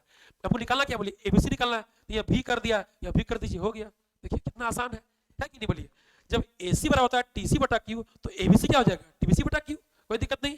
बोलिए टीबीसी कितना आया, देखिए टीबीसी कितना आया 210 कितना आया 210। अब बोले कितना क्वांटिटी है, देखिए 10 क्वांटिटी है ना, देखिए है ना क्वांटिटी 10, तो 10 भाग दे दीजिए, सुना सुना कट गया, कितना बचा बोलिए, हो जाएगा 21 रुपया, आंसर हो गया। आगे चलिए, आगे देखिए सी, देखिए सी क्या बोला, देखिए ए एफ सी, तो उसी तरह करेंगे। बोलिए एसी क्या होता है, बोलिए एसी क्या होता है, एसी होता है टीसी बटा क्यू। यहाँ पर एफ बोला है तो एफ लगा दीजिए, कोई दिक्कत नहीं। अब बोले टीएफसी कितना, देखिए टीएफसी कितना 50 है, तो 50 लिख दीजिए। अब कितना क्वांटिटी देखिए, देखिए देखिए क्वांटिटी कितना 10 है, क्वांटिटी 10 है, भाग दीजिए, कट गया, सुना सुना कितना आया 5 रुपया, ये आपका हो गया एएफसी। अब समझिए डी नंबर देखिए क्या बोला है, एसी क्या होगा, तो ये तो बोलिए रहे तभी से, टीसी बटा क्यू। बोलिए टीसी कितना है, देखिए टीसी कितना है, टीसी कितना है 260 है, टीसी है टीसी 260। बोलिए 260 बटा कितना क्वांटिटी 10 है, काटी कितना होगा 26, ये हो जाएगा 26 रुपया, हो गया आपका आंसर, सब निकल गया, देख लीजिए, देखिए सब आ गया, कोई दिक्कत है, बोलिए बड़ा आसान क्वेश्चन था, सब बना दिए, ठीक है। चलिए आगे बढ़िए, आगे देखिए, निम्न तालिका को पूर्ण करें, देखिए क्या बोला, निम्न तालिका को पूर्ण करें। उत्पादन इकाई दिया क्वांटिटी, कुल लागत दिया टोटल कॉस्ट, टीसी का मान दे दिया और क्वांटिटी दे दिया है, ठीक है। निकलना क्या है, मार्जिनल कॉस्ट यानी सीमांत लागत एमसी निकलना है, एवरेज कॉस्ट औसत लागत एसी निकलना है, ठीक है। तो पहले समझिए कि एमसी और एसी का फॉर्मूला क्या होता है, हमको टीसी दिया और क्वांटिटी दिया है ना, तो एमसी देखिए क्या होता है, देखिए समझिएगा, यानी लिखेंगे यहाँ पर प्रयुक्त सूत्र, यानी हम लोग कौन सा सूत्र यूज करेंगे, कौन सा सूत्र प्रयुक्त करेंगे। देखिए पहला क्या है, देखिए पहला क्या पढ़िएगा, देखिए पहला क्या है, तो एमसी निकालना पहले एमसी, तो एमसी एन बराबर होता है T C N minus T C N minus 1। इसका मतलब ये होता है कि टीसी में कितना चेंज हुआ, ठीक है, यानी एन माइनस 1 इकाई पहले था, एक कम, अब एन इकाई है, तो एन माइनस 1 से एन इकाई में आने से एमसी कितना होगा, तो जितना चेंज होगा इसमें, जितना होगा परिवर्तन, उतना एमसी हो जाएगा, समझे। देखिए समझिए कैसे, देखिए बता रहे हैं आपको, कैसे लगाएंगे फॉर्मूला, देखिए जब हमको एमसी मान लीजिए 1 निकलना रहे, तो टीसी 1 में देखिए यहाँ एन है, यहाँ एन है, यहाँ माइनस 1 है, तो जब एमसी 1 होगा तो टीसी 1 माइनस क्या होगा, बोलिए टीसी 1 माइनस 1 क्या हो जाएगा 0। तो बोलिए आप अभी लोग बोलिएगा कि टीसी 1 कितना है, देखिए 1 इकाई में टीसी कितना है 20, तो 20 लिख दीजिए। अब माइनस टीसी 0, अरे भाई 0 में कितना होगा, 0 में होगा ना, 0 में 0 होगा तो कितना आ गया 20। तो क्या समझ रहे हैं आप कि एमसी क्या है, टीसी में चेंज है। देखिए आगे समझिए, जब करेंगे एमसी 2 क्या करेंगे, एमसी 2 करेंगे, तो यहाँ एन, यहाँ एन, यहाँ माइनस 1, तो यहाँ 2, यहाँ भी 2, और यहाँ पर 2 माइनस 1 क्या हो जाएगा 1 हो जाएगा। अब बोलिए देखिए बढ़िया से समझिएगा, अब बोले टीसी 2 कितना, देखिए टीसी 2 कितना है 26, तो लिखिए 26 माइनस टीसी 1 कितना है, देखिए टीसी 1 कितना है 20, तो 20 लिखिए, कितना हो जाएगा 6। यानी अब क्या देख रहे हैं कि टीसी में चेंज कर दीजिए, आपका एमसी निकल जाएगा, समझे, यानी टीसी में चेंज कीजिए एमसी निकलेगा। बोलिए अब आप ही लोग बोलिएगा कि एक में टीसी 20 है, तो एक में कहां से चेंज करेंगे, एक में तो चेंज होगा नहीं, यानी मान लीजिए एक में 20 है तो 0 क्या होगा 0 होगा, ठीक है। तो एक में 20 है तो एक में चेंज कहां से होगा, चेंज होगा ही नहीं, मतलब कितना हो जाएगा, ये हो जाएगा 20। देखिए थोड़ा कलम चेंज कर लेते हैं, ताकि आंसर हो जाएगा वो क्या हो जाएगा, वो आपका आंसर हो जाएगा 20, कितना हो जाएगा 20। अब बोलिए जब दूसरा इकाई लगाएं तो सीमांत लागत मार्जिनल कॉस्ट एमसी का डेफिनेशन होता है कि किसी वस्तु का एक एक्स्ट्रा इकाई का उत्पादन करने से कुल लागत टीसी में जो परिवर्तन होता है उसी का नाम क्या होता है, सीमांत लागत एमसी। तो बोलिए पहला वाला 20 है, तो पहला वाला तो चेंज होगा नहीं, 20 ही रहेगा। अब समझिए एक एक्स्ट्रा लगाएं, एक एक्स्ट्रा लगाए ना, तो बोलिए एक्स्ट्रा कितना आ गया 6 बढ़ गया, 6 लिख दीजिए। बोलिए फिर एक एक्स्ट्रा लगाएं, एक्स्ट्रा लगाए ना, बोलिए एक्स्ट्रा लगाएं, देखिए कितना बढ़ गया 13, लिख दीजिए 13। आगे चलिए फिर देखिए एक्स्ट्रा लगाएं, बोले कितना बढ़ गया, देखिए कितना बढ़ गया 21 बढ़ गया, हो गया 21, हो गया क्लियर। बात समझ में आया कि नहीं आया, यानी पहला वाला में चेंज कहां से करेंगे, होगा ही नहीं, तो होगा 20 का 20 रहेगा। आगे समझिए, जैसे एक एक्स्ट्रा लगाएं 6 बढ़ गया, हो गया, एक्स्ट्रा लगाएं देखिए बढ़ गया 13, हो गया, एक्स्ट्रा लगाएं देखिए बढ़ गया कितना 21, 21 हो गया 21, क्लियर है। अब समझिए क्या होगा औसत लागत, ठीक है, एवरेज कॉस्ट एसी क्या होगा, देखिए तो एसी बराबर फॉर्मूला होता है क्या, एसी बराबर होता है टोटल कॉस्ट डिवाइडेड बाय क्या होता है क्वांटिटी। कुल लागत को जब उत्पादन की मात्रा क्वांटिटी से भाग देंगे, डिवाइड करेंगे, तो निकलेगा एवरेज कॉस्ट एसी, निकलेगा औसत लागत। तो बोलिए देखिए आपका है कुल लागत टीसी है, उत्पादन इकाई क्वांटिटी, इसको इससे भाग दे दीजिए। तो बोलिए 20 भागा 1 कितना होगा भाई 20 से होगा। बोलिए 26 भागा 2 कितना होगा भाई, हो जाएगा 13। 39 भागा 3 कितना हो जाएगा भाई, हो जाएगा 13। 60 भागा 4 कितना हो जाएगा भाई, हो जाएगा 15। बात समझ में आया, हो गया क्लियर, कोई दिक्कत नहीं है। बोलिए कोई दिक्कत है, आसान क्वेश्चन था, इसी को सही कीजिएगा ना, आपका ही सवाल आएगा 5 नंबर में, 3 नंबर में आपका ही सवाल देगा, ठीक है। 3 मार्क्स में तो आएगा ही, कभी कभी 5 मार्क्स भी आ जाता है इसमें, समझे, बहुत आसान सवाल है। अब याद रखिए कि एमसी मतलब टीसी में चेंज, पहला वाला लिख देना है उसी तरह, और जो जो बढ़ गया चेंज हो गया लिख दीजिए। और ऐसी मतलब टीसी भागा क्वांटिटी, समझे, कोई दिक्कत नहीं है। आगे चलिए, देखिए अगला सवाल देखिए आगे है। देखिए आगे भी एक देखिए न्यूमेरिकल है, देखिए पढ़िए न्यूमेरिकल, देखिए पढ़िए 15। देखिए कलम चेंज कर लेते हैं। देखिए यदि आय स्तर 1000 करोड़ रुपए है तथा सीमांत उपभोग प्रवृत्ति मतलब क्या, मार्जिनल प्रोपेंसिटी ऑफ कंज्यूम कितना 0.50 मैंने 0.5 है, तो 200 करोड़ रुपए के निवेश की वृद्धि करने पर अर्थव्यवस्था की आय में कुल वृद्धि कितनी होगी। ठीक है, कुल वृद्धि कितनी होगी बोलिए। यदि आय स्तर 1000 करोड़ है, आय स्तर है, आय में वृद्धि नहीं है, आय स्तर है, तो क्या लिखेंगे बोलिए, दिया है, क्या लिखेंगे, दिया है आय स्तर, तो वाई हो जाएगा। जब बोलेगा आय में वृद्धि, अतिरिक्त आय, आय में परिवर्तन, तब लिखेगा डेल्टा, समझे। चलिए देखिए, तो वाई कितना है, तो हो जाएगा रुपया 1000 करोड़, आय स्तर, आय का सिंबल क्या होता है, वाई होता है, कोई दिक्कत नहीं। सीमांत उपभोग प्रवृत्ति, marginal propensity of consume, MPC कितना है, तो एमपीसी कितना दिया बोलिए 0.50। आगे चलिए, 200 करोड़ रुपए के निवेश की वृद्धि के लिए, अब बोलिए निवेश का सिंबल क्या होता है, तो क्या होता है आई।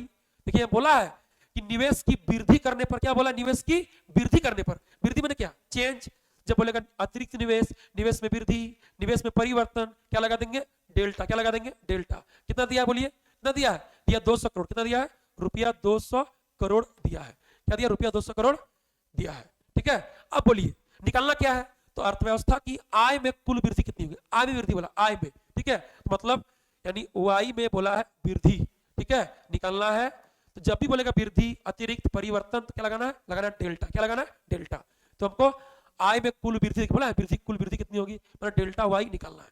अब कैसे निकलेगा, तो इस तरह का हम लोग सवाल पढ़े हैं कि पहले एमपीसी से के निकाल लेंगे, के, ठीक है। देखिए तो लगा देंगे सूत्र, चलिए पढ़िए बढ़िया से, बोलिए क्या होता है, निवेश गुणक के बराबर क्या होता है, बोलिए सूत्र से 1/1 माइनस एमपीसी हम लोग पढ़े हैं, बोलिए 1/1 माइनस कितना, एमपीसी कितना है 0.50, क्या हो जाएगा बोलिए, 1/1 में गया आधा, कितना बचेगा, आधा बचेगा, कोई दिक्कत नहीं। इसको उड़ाइए, कितना हो जाएगा 100, तो 50 दूनी 100 हो गया, यानी के का मान कितना आ गया आपका, के का मान 2 आ गया, कोई दिक्कत नहीं।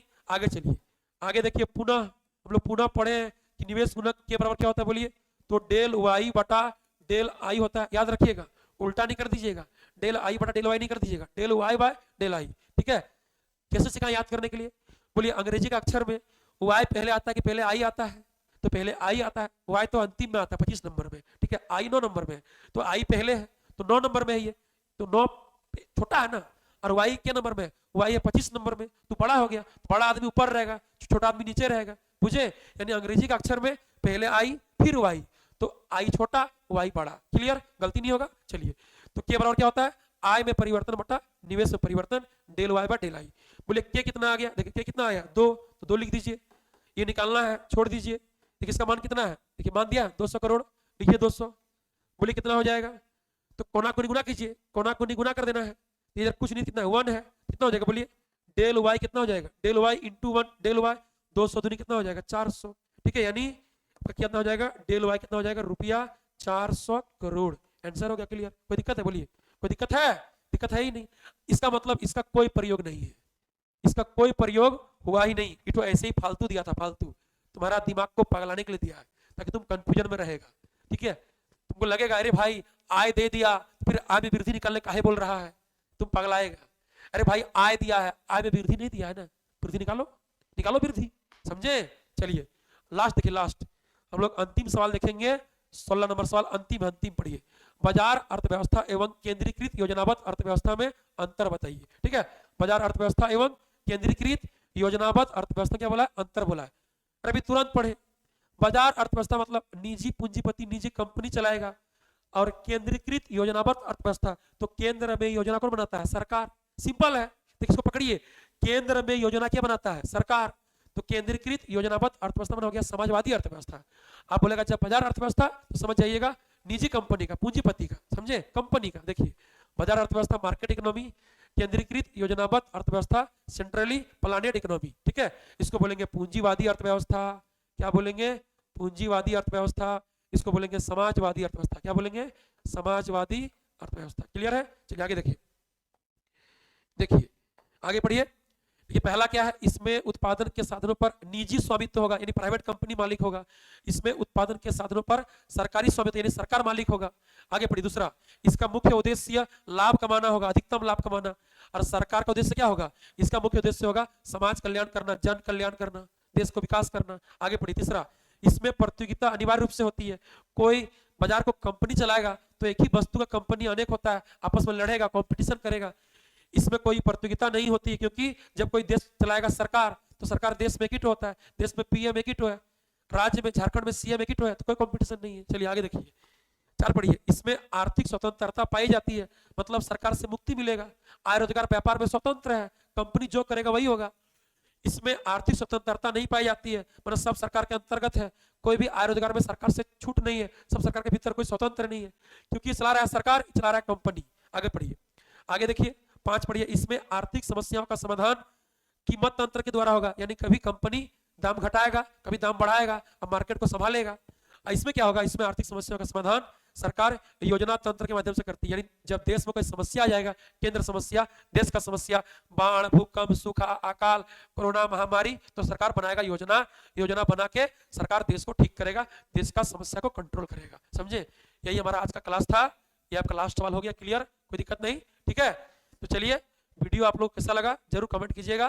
फिर मिलेंगे अगले वीडियो में, तब तक के लिए बाय बाय, थैंक यू।